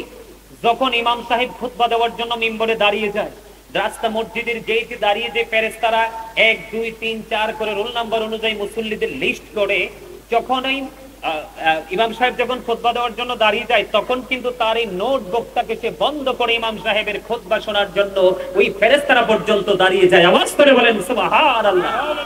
কিন্তু আমরা এতটাই হতভাগা, আমাদের এতটাই গেঠাও, আমরা ওই সময় মসজিদে উপস্থিত হয়েছি, আজকে যে ফেরেশতাদের নোটবুকে উসিলা হিসাবে যেটা হাসর দিন কাজে লাগবে, সেটা কিন্তু আপনার আমলনামায় আসেনি। আপনি কিন্তু আজকের মুসল্লি হিসাবে যে হাজিরা খাতা, সেটাতে কিন্তু আপনি আসতে পারেননি। তাহলে এটা কি কপাল পড়লো না? জিকির কিভাবে করবেন আমি একটু ট্রেনিং দিয়ে যাই আজকে আপনাদেরকে। বন্ধুরে আমার, হাদিস শরীফের মধ্যে এসেছে, আপনারা আমার প্রাণের নবী জানিয়ে দিয়েছেন, জুমার দিনে তোমরা সবার আগে গোসল করবা অন্য সপ্তাহে সব দিনের চাইতে উত্তম রূপে। সপ্তাহে 6 দিন যেমনি গোসল করো এমনি নয়, আজকে জুমার দিন, কারণ ঈদুল ফিতর, ঈদুল আযহা, রোজার ঈদ, কুরবানির ঈদ দিনের চাইতে দামি হলো জুমার দিন। বলবনি কেমনে দামি ওইটা? আল্লাহ রাসূল বলতেছে, সালাতুল খামস ওয়াল জুমআতু ইলাল জুমআ ওয়া রমাদানু ইলা রমাদান মুকাফফিরাতুল লিমা বাইনাহুন্না ইযা তুনিবাতিল কাবাইর। আল্লাহ রাসূল বলেছে 5 ওয়াক্ত নামাজ যদি পড়তে পারো, 5 ওয়াক্ত নামাজের মধ্যে যে গ্যাপ আছে, গ্যাপের গুনার কাফফারা হয়ে যাবে। ফজর থেকে জোহরের গ্যাপ তুমি জোহর পড়লাই, গুনার কাফফারা হয়ে গেল। তবে কবিরা নয়, সগীরা গুনাহ। আমার নবী বলেছেন, আল জুমাতু ইলাল জুমআ, এক জুমা থেকে আরেকটা জুমার মাঝখানে একটি সপ্তাহের গ্যাপ। তুমি যদি এই জুমাটা পরিপূর্ণভাবে যদি পড়তে পারো, আরেকটা জুমা যদি এই পরে আগামী জুমাটাও পরিপূর্ণ পড়তে পারো, মাঝখানে একটি সপ্তাহের গুনার কাফফারা হয়ে যাবে, যদি তুমি দুটোটা জুমা সঠিক নিয়মে আদায় করতে পারো। অসুস্থ হয়ে গেছে, আমার কাছে মনে হয় ওয়াজ করতেছি আমি আর ক্লান্ত হয়ে পড়তেছেন আপনারা। এটা কি হইল? ক্লান্ত হলে চলবে মাত্র একটি রাত্র, কিছু অংশ, তারপরে তো আমরা আবার আগের জায়গায় চলে যাবো, তাই না? একটু সময় আমি ছেড়ে দিব। আমার যে বাকি আলোচনাগুলো বলেছি ছোট ছোট করে একবারে কোট করে নিয়ে এসেছি। আমার দিকে দেখেন, আল্লাহ রাসূল বলেছেন, রমাদান ইলা রমাদান, এক রমজান থেকে আরেক রমজানের মাঝখানে 300 দিনের পার্থক্য। কতদিন? 300 দিনের একটা ডিসটেন্স। আল্লাহ রাসূল বলেছেন, তুমি এই বছরের রোজা এবং এর পরের বছরের রোজা যদি ঠিক মতো আদায় করতে পারো, তাহলে তোমার মাঝখানে একটি বছরের গুনার কাফফারা হয়ে যাবে। তবে শর্ত হলো কবিরা গুনাহ থেকে বেঁচে থাকতে হবে। বুঝে আসছে? তাহলে এটা জুমার দিনটা সব দিনের চেয়ে দামি, সবচেয়ে উত্তম রূপে গোসল করবেন। আজকের থেকে ডিজিটাল শার্ট, আরেকটা কথা বলে দেই, আমাদের এলাকার ছেলেরা জিন্স প্যান্ট পরে না, এটা টোটাল হারাম। চাইলে দলিল দিতে পারবো, সব দলিল মোবাইলে আছে। আমি আপনাদেরকে আজকে বলি, নারীর পর্দা, নারীদের ফরজ হলো মাথা থেকে পা পর্যন্ত ঢেকে রাখা, আর পুরুষের ফরজ পর্দা ফরজ হলো নাভি বরাবর অথবা নাভির উপর থেকে টাকনুর উপর পর্যন্ত ঢেকে রাখা, এটা ফরজ। আপনি হাজার চেষ্টা করলেও কিন্তু জিন্স প্যান্ট নাভির নিচেই থাকে, ওঠে না। আমি ওইদিকে যাচ্ছি না, অনেক লম্বা, আপনারা অনলাইন থেকে কালেক্ট করবেন। শুধু পোশাক নিয়ে কি আলোচনা কোরআন হাদিসে আসছে। আর আজকে বলে দেই, একবারে টকটকে লাল জামা কে পরবেন না। আল্লাহ রাসূলকে যখন এক জনৈক ব্যক্তি একটা সালাম দিলেন, নবী সালামের জবাব দিলেন না। আবার দ্বিতীয়বার আরেকটা সালাম দিলেন, নবীজি দ্বিতীয়বার সালামের জবাব দিলেন না। ইয়া রাসূলুল্লাহ, ইয়া হাবিবাল্লাহ, নবী গো, বারবার সালাম দিতে সালামের জবাব কেন দিচ্ছেন না? নবীজি বললেন, সে যে পোশাক পরেছে এটা মাকরুহ তাহরিমি, এটা হারামের অন্তর্ভুক্ত, যেটা শরীয়ত সমর্থন করে না, সাপোর্ট করে না, ওই পোশাক পরেছে, এই জন্য সালাম দেওয়া সুন্নাত, জবাব দেওয়া ওয়াজিব। এত গুরুত্বপূর্ণ হওয়ার পরেও একেবারে টকটকে লাল জামা পরিহিত অবস্থায় দেখার পরে আপনারা আমার প্রাণের নবী ব্যক্তির সালামের জবাব দেয়নি। জোরে জোরে বলেন নাউযুবিল্লাহ। আমার দিকে তাকান, যেহেতু প্রসঙ্গটা আসছে, পরে আমি দুটো হাদিস আপনাদেরকে শোনাবো। আমার দিকে তাকান। আল্লাহ রাসূল মসজিদে অবস্থান করতেছে, হঠাৎ করে একটা ব্যক্তি এসে উযু করে নামাজের নিয়ত বাঁধলেন। আমার দিকে তাকান, নামাজের নিয়ত বেঁধে ফেললেন। নবীজি তাকায়া দেখলেন তার পোশাকটা টাকনুর নিচে। নবীজি বললেন, তুমি উযু করে আসো, তার মানে নামাজ ভাঙতে হবে। তিনি নামাজ ভেঙে উযু করতে গেলেন, উযু করে আসলেন, কিন্তু টাকনুর নিচের পোশাকটা এখনো উপরে উঠায় না। আবার এসে তিনি বন্ধ নামাজের নিয়ত বাঁধলেন। আমার নবীজি আবার বললেন, তুমি উযু করে আসো। তিনি দ্বিতীয়বার আবার উযু করতে গেলেন। তৃতীয়বার আবার যখন আমার নবী তাকে বললেন, তুমি উযু করে যাও, উযু করে আসো, আরেকজন নবীকে প্রশ্ন করলেন, ইয়া রাসূলুল্লাহ, ইয়া হাবিবাল্লাহ, নবী গো, বারবার কেন বলছেন গো তাকে উযু করার জন্য? আমার নবী বলেছেন, কিয়ামত পর্যন্ত সে নামাজ পড়তে পারবে, নামাজ জিকির করতে পারবে, জিকির আল্লাহ পর্যন্ত পৌঁছাবে না। কারণ আল্লাহ পবিত্র কালামে হাকিমের মধ্যে বলেছে, হাফেজ সাহেব ভুল হলে বলবেন, ইয়া বানি আদম কদ আনজালনা আলাইকুম লিবাসান ইউওয়ারি সাওআতিকুম ওয়ারিশান ওয়া লিবাসুত তাকওয়া যালিকা খায়র। জোরে জোরে বলেন আল্লাহু আকবার। আসেনি রে? আল্লাহ রাব্বুল আলামিন আদম সন্তানকে সুন্দর করে বানাইছে, তাকে আরো বেশি সুন্দর রাখার জন্য তার জন্য পোশাক দিতে। একটা হলো প্রতিনিয়ত লজ্জাস্থান ঢাকার পোশাক, আরেকটা দিতে সাজের পোশাক, আরেকটা দিল তাকওয়ার পোশাক। আল্লাহ বলতেছেন, সবচেয়ে উত্তম পোশাক হলো আল্লাহর কাছে তাকওয়ার পোশাক, যেটা পুরুষের উপর দিয়ে থাকবে নাভি বরাবর অথবা উপরে, আর নিচের দিক দিয়ে থাকবে টাকনুর উপরে। সুবহানাল্লাহ বলেন না কেন? পরবেন নি পোশাক, লুঙ্গি বলেন, প্যান্ট বলেন, ট্রাউজার বলেন, পায়জামা বলেন, হুশ করে পরবেন। আজকে বলে গেলাম, এদিক দিয়ে রাখবেন নাভি বরাবর অথবা নাভির উপরে, নিচের দিক দিয়ে রাখবেন ঠাকুর উপরে, অন্যথায় আপনি নামাজ পড়তে পারবেন। বুখারীতে আর একটা হাদিস এসেছে একেবারে সিম্পল ছোট। আমার নবী বলেছেন, যে ব্যক্তি অহংকার করে করে লুঙ্গি বলেন, প্যান্ট বলেন, পায়জামা বলেন, ট্রাউজার বলেন, যেটাই বলেন, ট্রাকুর নিচে ঝুলিয়ে ঝুলিয়ে পড়বে, নবীজি বলেছেন তার ঠিকানা হলো জাহান্নাম। আরো জোরে বলেন তো নাউজুবিল্লাহ। তাহলে শুধু জিকির করলেই চলবে না, আমাদের মধ্যে দেখবেন 5 ওয়াক্ত নামাজও ঠিক, মিছা কথাও ঠিক। আমাদের মধ্যে দেখবেন 5 ওয়াক্ত নামাজও ঠিক, সুদও ঠিক। আমাদের মধ্যে দেখবেন 5 ওয়াক্ত নামাজও ঠিক, পরের হক নষ্ট করাও ঠিক, আছে না নাই? তার কারণ হলো আপনারটা মানবো না আল্লাহরটা মানবো। আল্লাহ সূরা আনকাবুতের মধ্যে বলেছে, ইন্না সালাতা তানহা আনিল ফাহশাই ওয়াল মুনকার, নামাজ মানুষকে খারাপ কাজ থেকে বাঁচায় রাখে। এখন আপনি নামাজও পড়লেন, খারাপ কাজও করলেন, আপনার খারাপ কাজই হলো, নামাজটা হলো না। কথা কি বুঝে আসছে? কথা বুঝতে পারছেন? আমি পোশাক নিয়ে আলোচনা করব না, দুটো হাদিস শোনাবো আপনাদেরকে জুম্মার দিন নিয়ে। আল্লাহ রাসূল বলেছেন, কেউ যদি জুমার দিনে উত্তম রূপে গোসল করে, লম্বা সুন্দর পাঞ্জাবি পরবেন, সবার ঘরে আছে না নাই? দুলা সাজবেন প্রত্যেকটা জুমার দিনে, রাসূল বলেছেন আতর লাগাবেন, হেঁটে হেঁটে হেঁটে হেঁটে মসজিদে যাবেন, সবার আগে গিয়ে মসজিদে প্রবেশ করবেন, আপনার আমল নামায় ওট কুরবানির সওয়াব দেওয়া হবে। আল্লাহ রাসূল বলে দিয়েছেন, কেউ যদি জুমার দিনে সবার আগে যদি মসজিদে প্রবেশ করতে পারো এবং সবার পরে যদি একেবারে সবার পরে যদি তুমি মসজিদ থেকে বের হতে পারো, তোমার বাড়ি যাইতে যতগুলো কদম লাগবে, মানে কাইক লাগবে, কি লাগবে? তোমার বাড়ি যাইতে যতগুলো কাইক লাগবে, কদম লাগবে, প্রত্যেকটা কদমের বিনিময়ে বিনিময়ে তোমার আমল নামায় 1 বছরের নফল ইবাদতের সওয়াব দেওয়া হবে। বুঝছেন? দিন তার মানে যার বাড়ি যত দূরে সে তত বেশি নিয়ামতের। এটা হলো জুম্মার দিন। কোন দিন?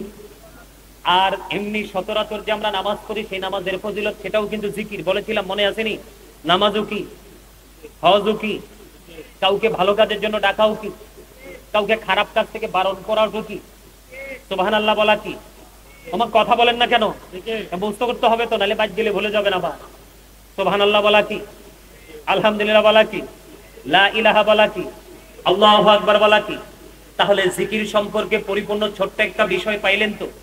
কথা বলে না? এবার আসেন বন্ধু, নরমাল আমরা 5 ওয়াক্ত নামাজ পড়ি। আমার নবী শীতের দিনে বের হলেন, হাদিসের রাবী হলেন হযরতে আবু যর রাদিয়াল্লাহু তাআলা আনহু। আমার নবীজি শীতের দিনে বের হলো। শীতের দিনে দেখেন না, না না গাছের পাতা ধরে কি ধরে না? কথা কয় না। দেখি ধরে ধরে কালা না? আর যেটা আসতে, যেটা ধরার পরে যেটা বের হয়, এটা কি সুন্দর না?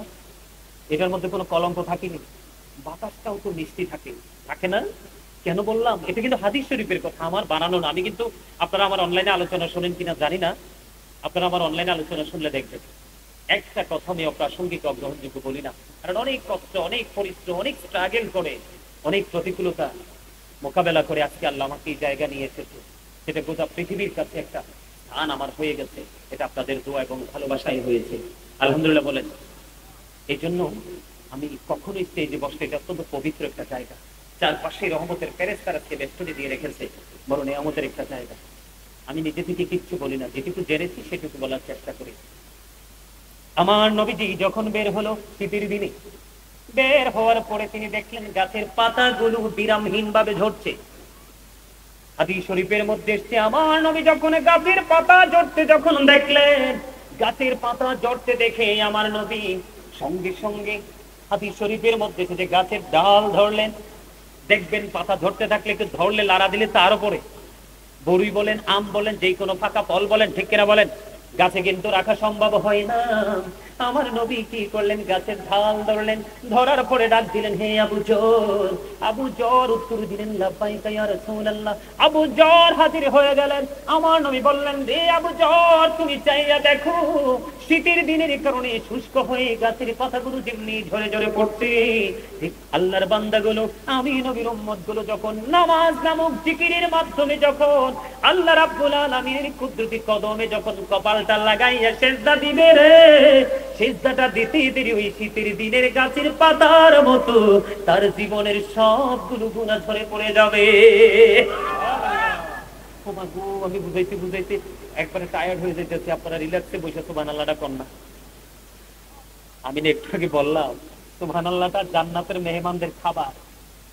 এই নিয়ে আমার দিকে তাকান, আপনারা তো আমার বেজালে ফালান, আবার এই জিকিরের পাল্টা আবার রিপিট করতে হবে। এখন আমি ওই আমার বিষয় চলে যেতে চাইছিলাম। একটু বলি, প্রতিদিন মানুষ যেমন ডাবল, খাবারও লাগে ডাবল। কি পৃথিবীর খাবার কিন্তু যে কোনো জায়গায় গেলে পাওয়া যায়, দেখবেন এক গ্লাস পানি অথবা নর্মাল দুটো বিস্কিটও দেয়, এটা দেহের খাবার। কিন্তু রুহের খাবারটা যে কোনো জায়গায় পাওয়া যায় না, রুহানিয়াতের মানুষ ছাড়া। আজকের এই জায়গাটা হলো রুহানিয়াতের বাজার করা। আপনারা জানেন এটা একটা শপিং সেন্টার। আজকের এই জায়গাটা পৃথিবীর কোনো শপিং না, আখিরাতের শপিং করার জায়গা হলো এটা। সুবহানাল্লাহ বলেন না? ব্রেইনে সেট আপ দিবেন, একটু পর থেকে এটাকে আমল করার চেষ্টা করবেন, তাহলে এই ধন্য দেহেরটাও মিলে গেল, রুহেরটাও মিলে গেল। তাহলে জিকিরে লাভ না লস? আয়োজনের পর আমরা জিকির করবো তো। জিকির কিন্তু কোরআন শরীফ একটা আনলে ভালো আছিল আর কি। একটা ব্যবস্থা করতে পারবা নি কোরআন শরীফ? মনু মোবাইলে হইবে না, একবারে জেনুইন কোরআন শরীফ একটা নিয়ে আসো তো। যাও, এলাকার কে আসো, বাড়িতে একটা ঘর থেকে একটা নর্মাল কোরআন শরীফ নিয়ে আসো। যাও, মক্তব থেকে হোক, কারো ঘর থেকে হোক, একটা কোরআন শরীফ আমার জন্য নিয়ে আসো। আমার মোবাইলে তো আছে কোরআন শরীফ, কিন্তু এনতে তো তেলাওয়াত করবো না, বেনিফিট নাই তো। হেনতে কইলে লাভ হইতো না, হেনতে কইলে লাভ হইতো। সুবহানাল্লাহ বলেন। আচ্ছা, এখন আমি আপনাদেরকে বলি, আমি কিন্তু একটা আয়াত নিয়েছি পবিত্র কালামে হাকিমের 29 পারা মনে হয় সম্ভবত, একবারে লাস্ট থেকে। ইয়া আইয়ুহাল্লাযীনা আমানু কু আনফুসাকুম ওয়া আহলিকুম নারা।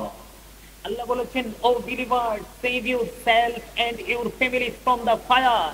আল্লাহ রাব্বুল আলামিন ঈমানদারদেরকে ডেকে বলেছেন, তোমরা জাহান্নাম থেকে, তুমি জাহান্নাম থেকে বাঁচো এবং তোমার পরিবারকেও বাঁচাও। ওমা আল্লাহ গো, সুবহানাল্লাহকে তো দ্বন্দ্ব শুরু হইতে কিনলে, এতক্ষণ তো ভালাই আছিলেন সবাই। আরো জোরে কন্যা সুবহানাল্লাহ। এত সকালে ঘুমাইলে হইব? আমার মনে আছে আমি যখন ছোট ছিলাম, আমাদের গ্রামে তো আর এইভাবে মাহফিল হতো না।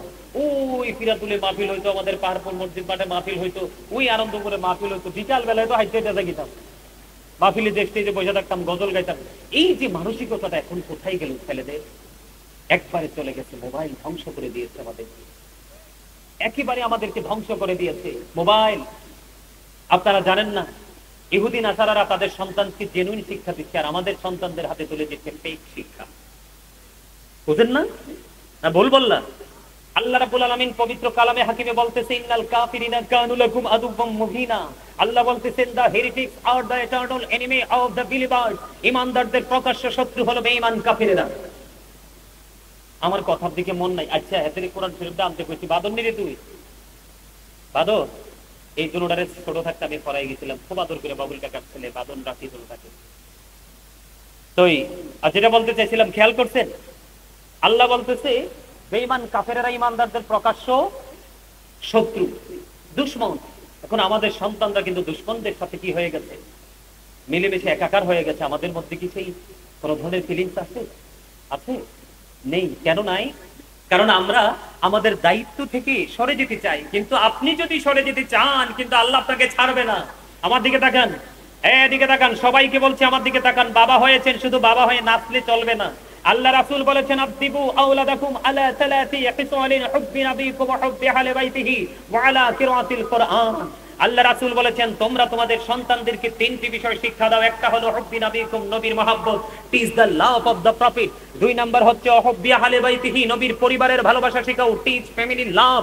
তারপরে বলেছেন কোরআন তেলাওয়াত শিখাও, learn to recite the holy Quran. তোমরা তোমাদের সন্তানদেরকে কোরআন তেলাওয়াত শিখাও। আজকে কি আমাদের সেই শিক্ষা আছে? এই যে আমার নানা কইতাছে ফেসবুক আছে।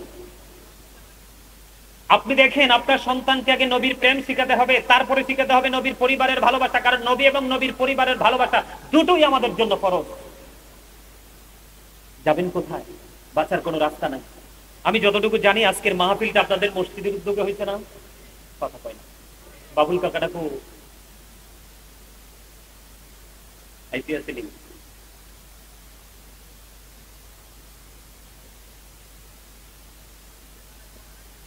না না, এটা তারা বলতে হবে না। আমি যতটুকু জানি মসজিদের উদ্যোগে হয়েছে। আমি যদি সেই বিষয়ে ঢুকি তাহলে আমি আলোচনা করবো। কাকা নিয়ে আসতেছে, বাবুল কাকা। কাকা একটু কুইকলি আসেন। না না না, বাবুল কাকাই, বাবুল কাকা। বাবুল কাকাই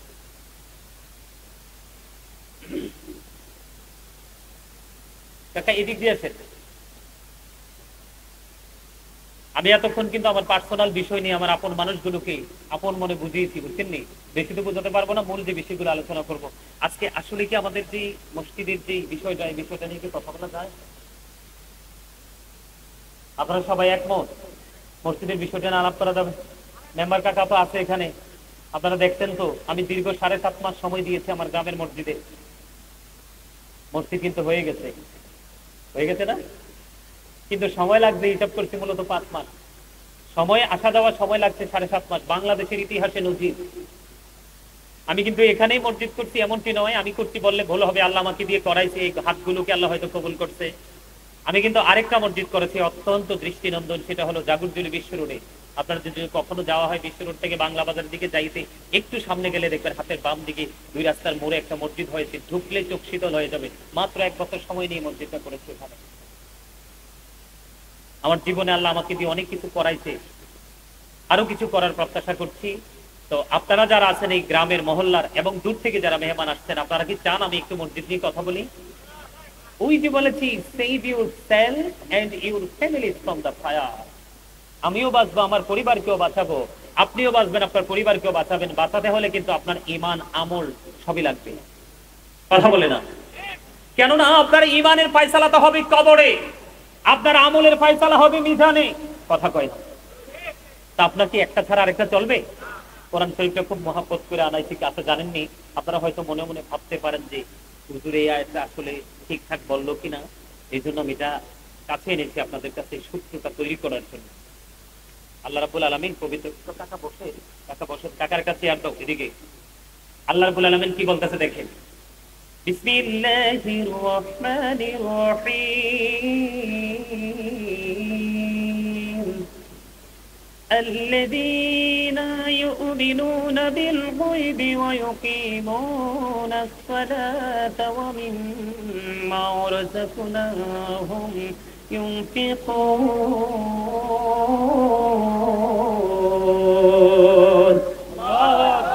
আরো জোরে, আরো জোরে, আরো জোরে। জিকির না, জিকিরেতে মৌলা রাজি দিল হবে রোশন, জিকিরেতে মৌলা রাজি দিল হবে রোশন। আল্লাহু আল্লাহু জিকির করো সর্বক্ষণ, বলেন আল্লাহু আল্লাহু জিকির করো সর্বক্ষণ। আরে শিখিয়ে দেই তো কইতারেন না। আলহামদুলিল্লাহ বলেন। আল্লাহ বলতেছে সূরা বাকারার একবারে শুরুতে, সাবধানী ওরাই। কারা সাবধানী? ঈমানদার ওরাই। কারা ঈমানদার? আল্লাহ বলতেছেন যারা অদৃশ্যে বিশ্বাস করে, মানে গায়েবকে যারা বিশ্বাস করে। এরপরে আল্লাহ বলেছেন যে ওয়ায়ুকিমুনাস সালাতা, আল্লাহ রাব্বুল আলামিন বলেছেন ওয়ায়ুকিমুনাস সালাত, যারা সালাত কায়েম করে। এরপরে আল্লাহ বলেছেন ওয়ামিম্মা রাযাকনাহুম ইউনফিকুন, আল্লাহ যে আপনাকে আমাকে সম্পত্তি দিয়েছে, কি দিয়েছে? সম্পত্তি দিয়েছে, দৌলত দিয়েছে, আছে না? কথা কয় না। কেউ আছে ফুল, কেউ আছে দ্বীপ, কেউ আছে জমি, কারো আছে গাছ, কারো আছে সোনা গয়না, কারো আছে পুকুর ভরা মাছ, আছে না নাই? সবকিছু মিলিয়ে তো দৌলত, সম্পদ, তাই তো? এই সম্পদ যে আল্লাহ দিয়েছে, তা থেকে আল্লাহর সন্তুষ্টির জন্য আল্লাহর পথে ব্যয় করতে পারলেই 100% ইমানদার। সুবহানাল্লাহ কয় না? আরে জোরে। আপনারা কি কিছু বুঝছেন? হ্যাঁ, আলহামদুলিল্লাহ। আর কি কোরআন শরীফ থেকে আর দলিল দিতে হবে নাকি আরো দেখে দেখে দিব? আপনাদেরকে বোঝানোর জন্য, ইমানদার যারা তাদের বোঝার জন্য একটাই যথেষ্ট। এটার মধ্যে কিন্তু সব লুকায়িত আছে। আপনি আমি 100% হতে হলে আমাদেরকে বিশ্বাস করতে হবে, সালাত কায়েম করতে হবে, আল্লাহ যে দৌলত দিয়েছে, সম্পদ দিয়েছে, আল্লাহর সন্তুষ্টির জন্য দান করতে হবে। সুবহানাল্লাহ বলেন না? বন্ধুরে আমার, আব্দুল্লাহ ইবনে মাসউদ রাদিয়াল্লাহু তাআলা আনহু থেকে হাদিস কানা বর্ণিত, বুখারী এবং মুসলিম শরীফের মধ্যে এসেছে। বন্ধু আমার নবী, আজকে যেমনি আমি আপনাদের সামনে আলোচনা করতেছি, আমার নবী যখন আলোচনা করতেন সাহাবায়ে কেরাম বন্ধু এমন ভাবে নবীজির কথা মনে দিয়ে শুনতেন। আমি একটু একটু প্র্যাকটিক্যালি দেখাই। হাদিস শরীফের মধ্যে এসেছে নবীজির কথার প্রতি তাদের মনোযোগ এত বেশি থাকতো রে, তারা ঘাড়টাকে এমন ভাবে নিচু করতো মনে হতো যেন ঘাড়ের পক্ষিটা বসে গেছে। এতটাই মনোযোগের সহকারে তারা আলোচনাগুলো শুনতো নবীজির, কারণ এগুলোই তাদের জন্য ছিল অনুসরণীয় এবং অনুকরণীয়।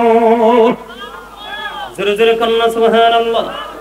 আমার নবী বলেছেন, মন দিয়ে শোনেন, কারণ আমি আমার গ্রামে যখন মসজিদ করতেছি যে মেম্বার কাকা ছিলেন না, কি ধরনের প্রতিকূলতা সৃষ্টি হয়েছিল। আল্লাহ রাব্বুল আলামিনের কাছে সাহায্য চেয়েছি। আল্লাহ, কারোর সাথে দ্বন্দ্ব করতে আসিনি, কলহ করতে আসিনি, এসেছি তোমার ঘর বাইতুল্লাহ তৈরি করার জন্য।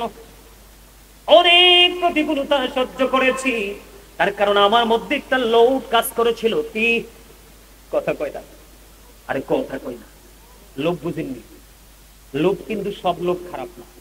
আমি যে লোভটা করছি কাকা এটাকে খারাপ না, না এটাকে খারাপ, এই ধরনের লোভ থাকা ভালো। আমার মধ্যে একটা লোভ ছিল বন্ধু। বলে হুজুর কেমন লোভ? হযরতে আব্দুল্লাহ ইবনে মাসউদ রাদিয়াল্লাহু তাআলা আনহু থেকে বর্ণিত এই হাদিসখানাও বুখারী শরীফের মধ্যে একই রাবী থেকে বর্ণিত হাদিস। আমার নবী বলতেছে, পৃথিবীর বুকে যদি কেউ একটা মসজিদ বানায়, আল্লাহ রাব্বুল আলামিন ঠিক সেম ঘর তার জন্য জান্নাতে বানিয়ে দিবে।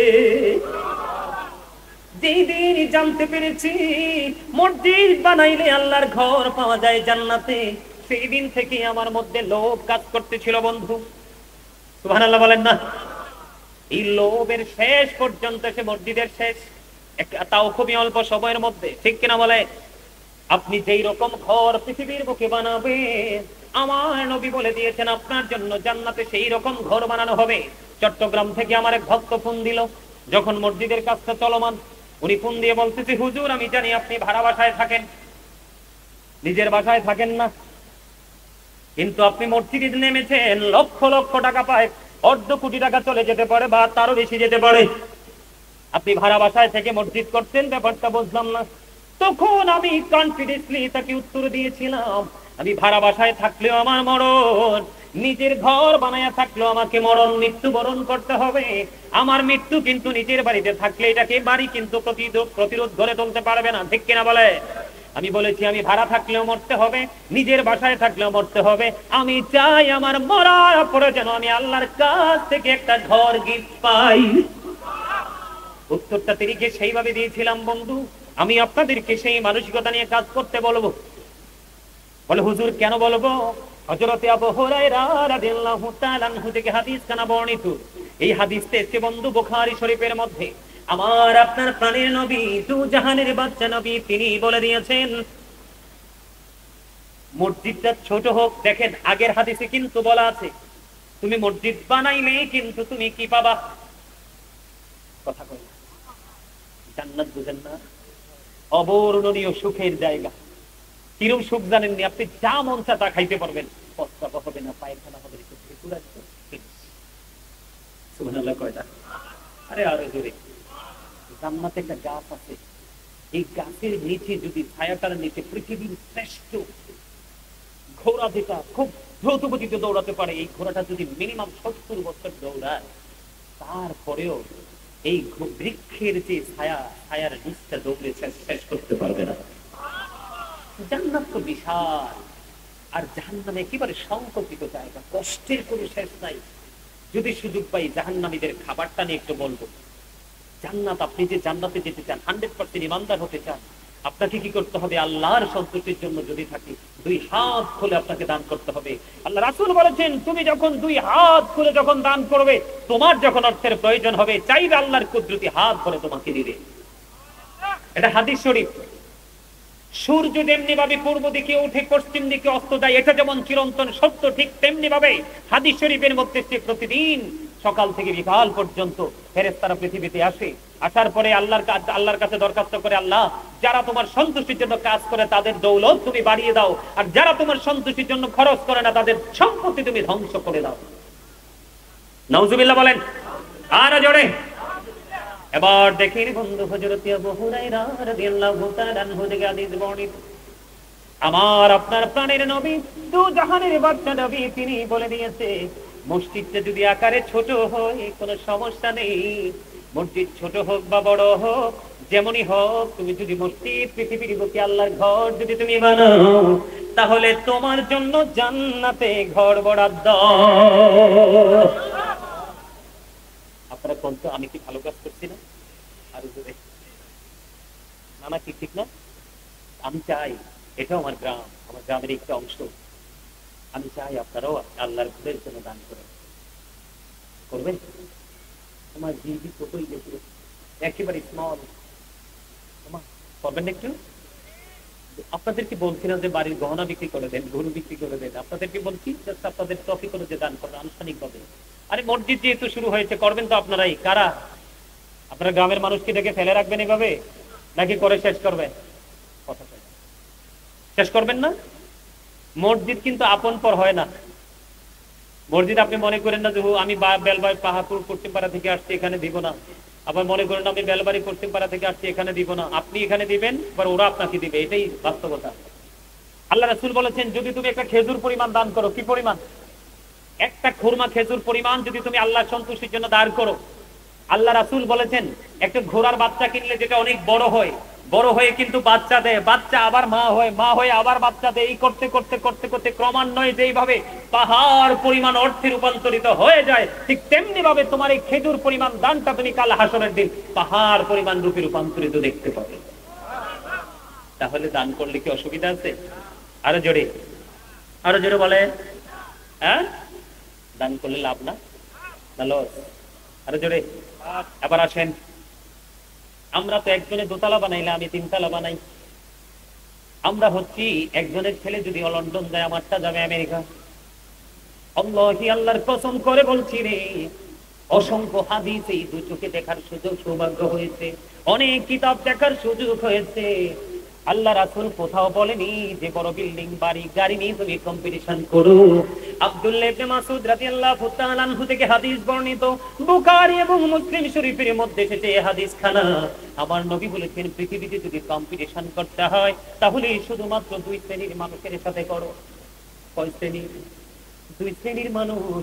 এই দুই শ্রেণীর মানুষ ছাড়া অন্য কোনো মানুষের সাথে কম্পিটিশন করিও না। ওই দুই শ্রেণীর মানুষ কে রে বন্ধু? এই দুই শ্রেণীর মানুষ হলো একজন আল্লাহ রাব্বুল আলামিন তাকে দ্বীনের শিক্ষা দিয়েছে, আল্লাহ তাকে মনোনীত করেছে, আল্লাহর পছন্দ মতো বানিয়েছে। আল্লাহ চাইলে যাকে দিয়ে ইচ্ছা তাকে দিয়ে গোলামি করাতে পারে, আল্লাহ চাইলে। ঠিক কিনা বলে বন্ধু? আমার নবী বলেছেন ওই সমস্ত মানুষগুলো যারা ছেড়ে দ্বীনের শিক্ষা অর্জন করেছে, তাদের শিক্ষা থেকে সমাজের মধ্যে জাতির মধ্যে আলো ছড়িয়ে যায়। ঠিক তোমরা এমন ভাবে ওই মানুষটার সাথে তোমরা কম্পিটিশন করো। হুজুর কেমনে? যে হুজুর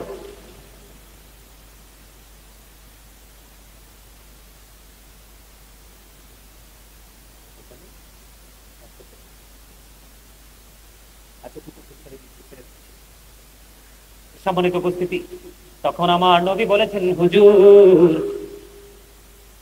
একটা হলো যাকে দ্বীনের শিক্ষা দেওয়া হয়েছে, দ্বীন অনুযায়ী সে দ্বীনকে মানুষকে সঠিক পথে নিয়ে আসতেছে, কি করতেছে? ওই মানুষটার সাথে তুমি কম্পিটিশন করো। দুই নাম্বার হলো সমাজের মধ্যে যারা প্রভাবশালী দৌলতদার আছে, সে শুধু পবিত্র কাজে ভালো ভালো কাজে সে কি করে খরচ করে, এমন পরিস্থিতিতে তুমি কি করো? ওই সমস্ত মানুষকে ফলো করে তার সাথে কম্পিটিশন করো। আজকে দুইটার একটার সাথেও কিন্তু আমরা নাই, কথা কয় না। সঠিক শিক্ষার সাথেও নাই, যিনি দান করতে তাকে তো আমরা ফলোই করি না, কথা ঠিক আছে তো?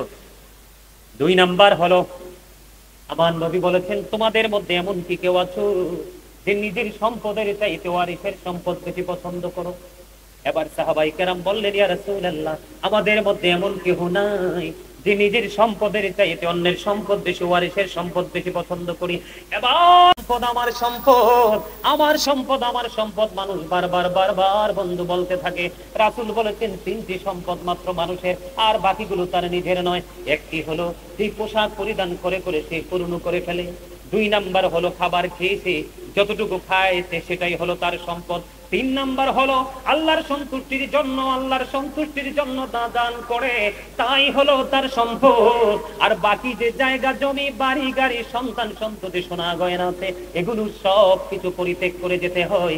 এই জন্য এগুলো কখনোই তার নিজের হতে পারে না। এই জন্য বন্ধু বলবো, এই জান্নাতের ঘর বাইতুল্লাহ আপনারা বেলবাড়ি পূর্ব পাড়ার মানুষগুলোর জন্য সুবর্ণ সুযোগ। আপনারা সবাই সবার জায়গা থেকে আপনারা আল্লাহর ঘরের জন্য সহযোগিতার হাত বাড়িয়ে দিবেন। আমি নিজে ব্যক্তিগতভাবে আজকে বলে গেলাম, বাবুল কাকা আমার সাথে অনেক কথা বলেছে, জলিল কাকার জামাই, ওর নাম যে কি, কতবার আমার সাথে দেখা করেছে, কথা বলেছে, তার নাম কি, সাইফুল ইসলাম। জামাই অত্যন্ত অনেস্ট ম্যান, আমি খুব পছন্দ করেছি। শ্বশুর বাড়ির মসজিদের জন্য অনেক পরিশ্রম করতেছে। বাবুল কাকাও আমার সাথে কথা বলেছে। আমি বলেছি আমার মসজিদে আমি যেমনি ভাবে আন্তরিকতা নিয়ে কাজ করেছি, আমি আমার জায়গা থেকে সর্বোচ্চটা দিয়ে আপনাদের মসজিদের সাথে আমি নিজে যুক্ত থাকবো ইনশাআল্লাহ। আমি আপনাদের সবাইকে বিনীতভাবে অনুরোধ করব, হাতকে শক্ত করে রাখবেন না, কারণ দুইটা চোখ থাকলেই কিন্তু কিছু নাই। আরে মিয়া, এখনকার ছেলেরা তো বেদাত বলবে, বেশি দিন নাই কিন্তু এখনকার ছেলেরা বাবা মা মারা গেলে দোয়া লাগবে না, বেদাত বলবে, কারণ কাঠমোল্লার সংখ্যা অনেক বেড়ে গেছে। কথা কয় না কেন? যাদের মধ্যে রাসূলের কোনো আদর্শই নেই, আছে না নাই? আমি যেটা ঢুকতে চাইছিলাম ঢুকতে পারবো না, প্রশাসনিক ভাবে নাকি প্রেশার আছে, একটার মধ্যে প্রোগ্রামটা শেষ করতে হবে। আমার পরে যিনি আছে উনি চলে আসবে, হযরত মাওলানা কাউসার আহমেদ শাহপুরী সাহেব। আমি আপনাদের কাছ থেকে আনুষ্ঠানিকভাবে চাইছিলাম কিছু আদায় করতে, কিন্তু সময় সংকীর্ণতার কারণে আমি পারছি না। আপনারা সবাইকে বিনীতভাবে অনুরোধ করবো, আনুষ্ঠানিকভাবে আপনারা সবাই কি করবেন, মসজিদের দিকে হাত বাড়াবেন তো। আরে আপনারা মনে করেন না টাকা আল্লাহর ঘরে দিলে, আল্লাহর কাজের জন্য দিলে শেষ হয়ে যায়। আপনি শুধু খরচ করে দেখবেন আবার কিভাবে আসবে। তবে দান যে করবেন, আপনাদেরকে বলি, দান যে করবেন শর্ত মেনে করতে হবে। সুদের টাকা দেওয়া যাবে না, ঘুষের টাকা দেওয়া যাবে না। আপনি জানেন যে টাকাটা হারাম পথে আসছে, ওই টাকা দিতে পারবেন, সওয়াব তো হবে না, বরং কি দেখাইবেন। কথা কি বুঝতে পারছেন? আর আমাদের দেশে তো এখন বর্তমানে সব জায়গায় একটা প্রচলিত একটা ধারা তৈরি হয়েছে, সুদ। জামাই থাকি বিদেশ, বউ সুদ খায়, ছেলে থাকি বিদেশ, মা সুদ খায়, বাবা সুদ খায়। আপনারা জানেন কিনা জানেন, আমাকে যেহেতু 12:30 পর্যন্ত সময় দেওয়া হয়েছে, আমি আর বেশি বলছি না। আমার নবী যে মেরাজে গেছে আপনারা তো সবাই জানেন না? মেরাজে যখন গেলেন, জান্নাত জাহান্নাম তো রাসূল দেখেছেন, জাহান্নামের দিকে তাকায়া দেখে এক একটা মানুষের পেট এক একটা ঘরের মতো বড় বড়। জিবরাইলকে বলে, ভাই জিবরাইল, এটা কি, এরা কারা রে? জিবরাইল কয়, ইয়া রাসূলুল্লাহ, ইয়া হাবিবাল্লাহ, নবী গো, এগুলো আপনার নামদারি উম্মত, এগুলো পৃথিবীর শত্রু। নবীজি একটা ডাক দিয়ে বললেন, রে জিবরাইল, এদের পেটের মধ্যে সাপ আর বিচ্ছু দেখা যায়। আরে আরো জোরে। সামুর ইবনে জুনদুব রাদিয়াল্লাহু তাআলা আনহু থেকে হাদিস বর্ণিত। হাদিসটা অনেক লম্বা, মিনিমাম 30 থেকে 45 মিনিট লাগবে ব্যাখ্যা করতে। এখান থেকে একটা জায়গা আমি পয়েন্ট আউট করতে চাই বন্ধু। আল্লাহর নবী স্বপ্ন যুগে ফেরেশতাদের সাথে ভ্রমণে বের হলো। বের হওয়ার পরে নবীজি দেখতে পাইলেন একটা রক্তের নদী। রক্তের নদীর মধ্যে আমার নবী দেখতে পাইলেন একটা লোক সাঁতার কেটে কেটে পারে আসতে চায়, কিন্তু সে পারে আসতে পারে না। আরেকজন লোক পাড় থেকে পাথর নিক্ষেপ করছে।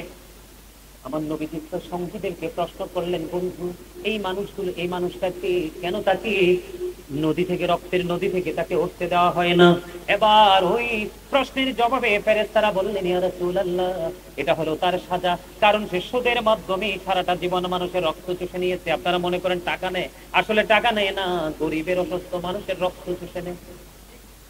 আরে কথা কয় না, বুঝেন নাই? টাকা দিয়া বাজার করেন না, বাজার আইনা রাইন্দা দেনা বউয়ে, তারপরে খান, খাবার থেকে তো শরীরে রক্ত হয়। তো টাকা যদি হারাম হয়, রক্ত কেমনে হালাল হয়?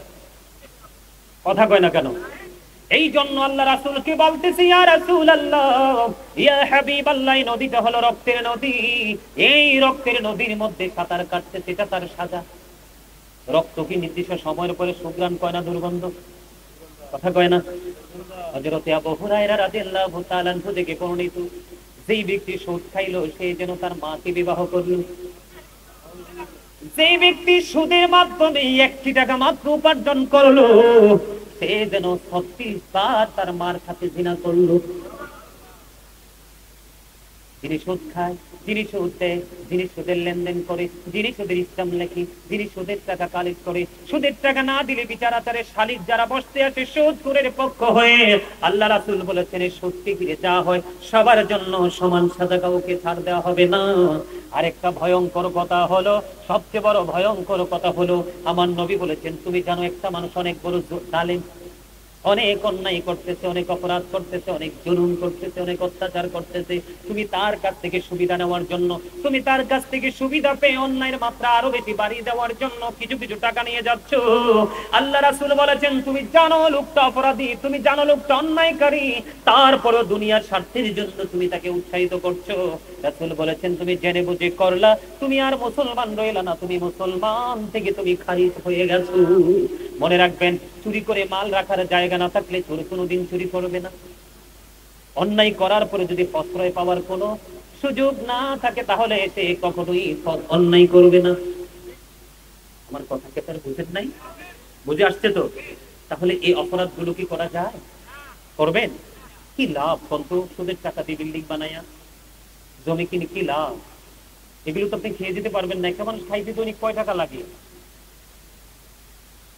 আমি সকালে কটা পান্তা ভাত খাইছি, সারা দিন শেষ। কটা পান্তা ভাত খেয়েছি কাঁচামরিচ আর পেঁয়াজ গুলা দিয়ে, মারে বলতেছি বউ তো 7-8 বছর পান্তা ভাত খাই না, গরম পড়তে মারে গেছি মা পান্তা ভাত খাবো আজকে সকালে, তাও খাইছি একটা ভাত। তো এই যে খাবারটা আমি এক্সাম্পল দিচ্ছি আর কি, এই যে পান্তা ভাত কতটুকু খাওয়া যায়, একটু ভাত একটু পানি, দেখেন আপনার কিন্তু অর্ধবেলা চলে যাচ্ছে। তো কেন দেখবেন মানুষ হালাল পথে উপার্জনটা দিয়ে কিন্তু ভালোভাবে চলতে পারে, কিন্তু অতিরিক্ত করার জন্যই কিন্তু মানুষ হারামের সাথে যুক্ত হয়ে যায়। আপনাদেরকে বিনীত ভাবে অনুরোধ করবো, এই মসজিদে আল্লাহর ঘরে আপনারা কিন্তু কেউ কি করবেন না, সুদ ঘুষের টাকা কখনোই দিবেন, প্রয়োজনে কষ্ট করে নিজের ঘাম জড়ানো টাকা মসজিদে দিবেন, এটা কাজে লাগবে। আমি এই সমস্ত মানুষগুলো নিয়ে করোনা কালে একটা গজল লিখেছিলাম, জুলুম যারা করলা বন্ধু হারাইলা দুকুল, জনম জনমকে দিও তোমার হবে না মাসুল, একবার ভেবে দেখো না তোমার কোথায় ঠিকানা, একবার ভেবে দেখো না তোমার কোথায় ঠিকানা। এখনো তো আছে সময়, এখনো তো আছে সময়, বুঝো তোমার ভুল, জনম জনমকে দিও তোমার হবে না মাসুল। এটা আমার লেখা, আমার সুর, অনেক লিখেছি, খুব রিসেন্টলি বই প্রকাশিত হবে, ইনশাল্লাহ দোয়া করবেন। আমি আপনাদেরকে একটা কথা বলি, এই গজলটা কেন লিখেছি জানেন? অনেক জালেম আমার নিজের চোখে দেখেছি, নিজের দেশ ঘুরে, পৃথিবীর বিভিন্ন দেশ ঘুরে দেখেছি, অনেক ধরনের মানুষ জুলুম করে, সেটা দেখি, সেটা নিজের উপর নিজে করে। সূরা ইউনূসের 44 নম্বর আয়াতে আল্লাহ বলেছেন, ইন্নাল্লাহা লা ইয়াযলিমুন নাসা শাইয়্যান ওয়ালাকিন্নান নাসা আনফুসাহুম ইয়াযলিমুন। আল্লাহ বলেছে আল্লাহ আল্লাহর বান্দার উপর, দাসের উপর জুলুম করে না, আল্লাহর বান্দা নিজেই নিজের উপর জুলুম করে। তার মানে আমরা মনে করছি আমরা ভালো কাজ করছি, আসলে আমরা আমাদের উপর জুলুম। আল্লাহ বলতেছেন আল্লাহু লা ইউহিব্বুজ জালিমিন, যারা জালেম আল্লাহ তাদেরকে ভালো বাসেন না। আল্লাহ রাব্বুল আলামিন আরো বলেছেন ওমালি যালিমিনা মিন আনসার, জালেমরা যখন বিপদে পড়বে আল্লাহ তাদের জন্য কোনো সাহায্যকারীও রাখে না। কার জন্য করছে? ছেলে আপনার বন্ধু নয়, মনে রাখবেন, মেয়ে আপনার বন্ধু নয়। হ্যাঁ, তবে বন্ধু হিসেবে দাঁড়াবে যদি আপনি তাকে সত্যিতে সঠিক দিয়ে যেতে পারেন। আমরা কিন্তু উদাসীনতার মধ্যে আছি।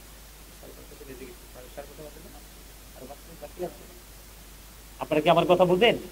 আরো জোরে বুঝেন? তাহলে কি জুলুম আমরা করবো? আর বিশেষ করে মানুষের সাথে ভালো আচরণ করবেন। বুখারী এবং মুসলিম শরীফের মধ্যে একটা হাদিস আছে, হাদিসের রাবী হলেন হযরত আবু হুরায়রা রাদিয়াল্লাহু তাআলা আনহু। আমার নবী কি বলেছে জানেন? আমার দিকে তাকান। আমার নবীকে একজন প্রশ্ন করলো, ইয়া রাসূলুল্লাহ, ওই ব্যক্তি তো অনেক বেশি দান সদকা করে, নামাজ রোজা ইবাদত বন্দি করে, কিন্তু তার ব্যবহারে মানুষ কষ্ট পায়। সাথে সাথে রাসূল বললেন সে জাহান্নামী। আরেকজন মহিলার দিকে ইশারা করে বললেন, ইয়া রাসূলুল্লাহ, সে তো দান সদকাও করে না, সে তো ইবাদতও করতে পারে না, কিন্তু তার ব্যবহারে তো সুন্দর, তার আচরণে মানুষ মানে সন্তুষ্ট হয়। আল্লাহ রাসূল বলেছেন সে জান্নাতি। দেখছেন না আমাদের নবীটা কেমন?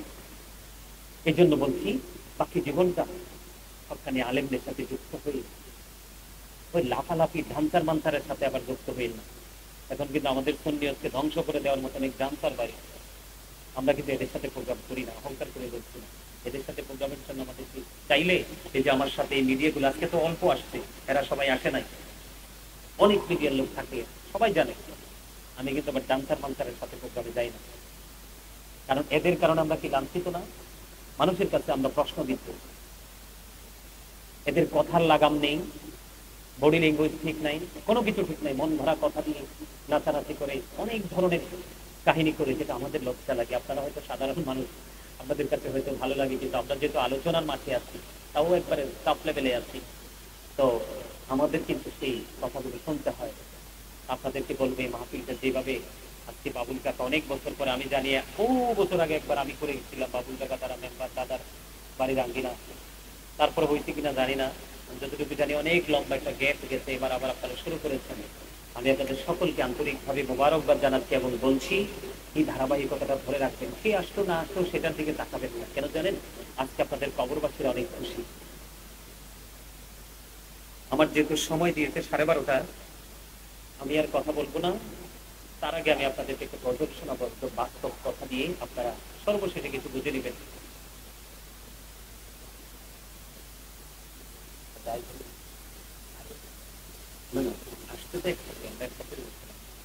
একটা গজল কি শোনাবো? সবাই শুনবেন? একেবারে চরম বাস্তব কথা দিয়ে গজলটা অনেক শুনে নেন।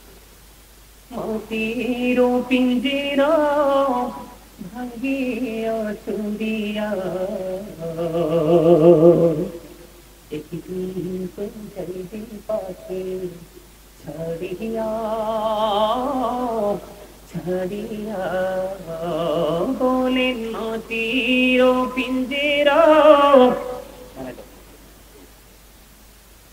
नारे तकबीर, আল্লাহু আকবার, नारे रिसालत, ইয়া রাসূলুল্লাহ, नारे फखंजाता, ইয়া পাকপঞ্জাত, नारे गौसिया, ইয়া গৌসুলাতুল দস্তগীর। हजरत मौलाना কাউসার আহমদ শাহপুরী সাহেব, हजरत मौलाना कसर अहमद शाहपुरी साहब, জিন্দাবাদ জিন্দাবাদ, हजरत मौलाना कौसर अहमद सुन्नी अल कदरी शाहपुरी साहब, জিন্দাবাদ জিন্দাবাদ, नारे तकबीर, আল্লাহু আকবার, नारे रिसालत, ইয়া রাসূলুল্লাহ, नारे फखंजाता, ইয়া পাকপঞ্জাত, नारे गौसिया, ইয়া গৌসুলাতুল अहले सुन्नत वल जमात, জিন্দাবাদ জিন্দাবাদ। हजरत मौलाना कौसर अहमद सुन्नी अल कदरी साहब रकामत। শুভেচ্ছা আর স্বাগতম।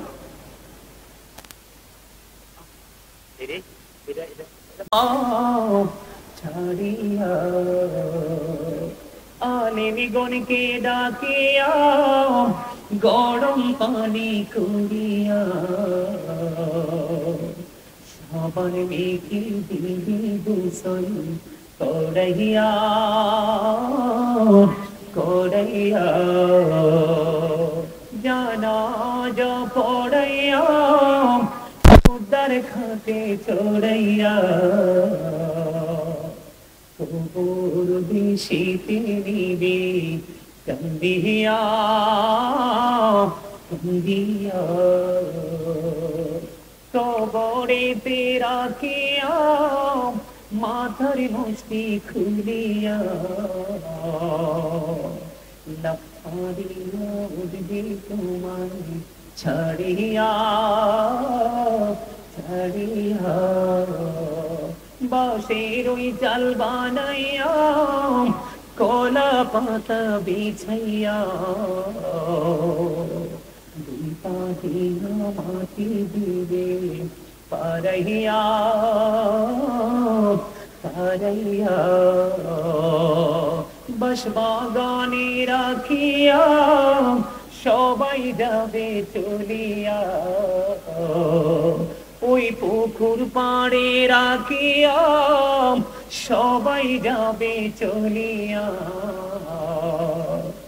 যার যার ঘরে রইবে সবাই ঘুমাইয়া ঘুমাইয়া, এই হইল বাই দুনিয়া, কেউ তো কারো আপন না, আল্লাহ ছাড়া তো আপন পাইবা না পাইবা না,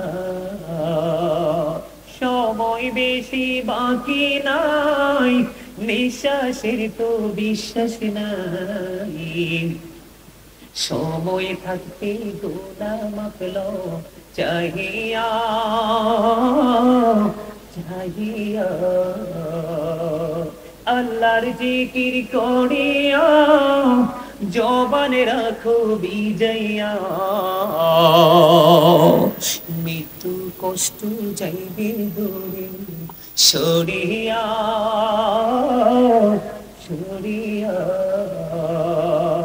আলেমি গণকে ধরিয়া এলেমি কালাম শিখিয়া রোজা নামাজ লড়ি সাথী বানাইয়া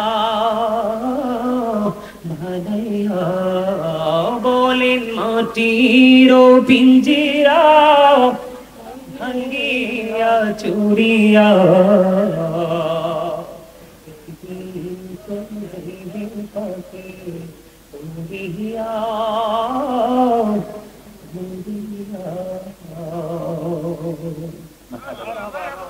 সম্মানিত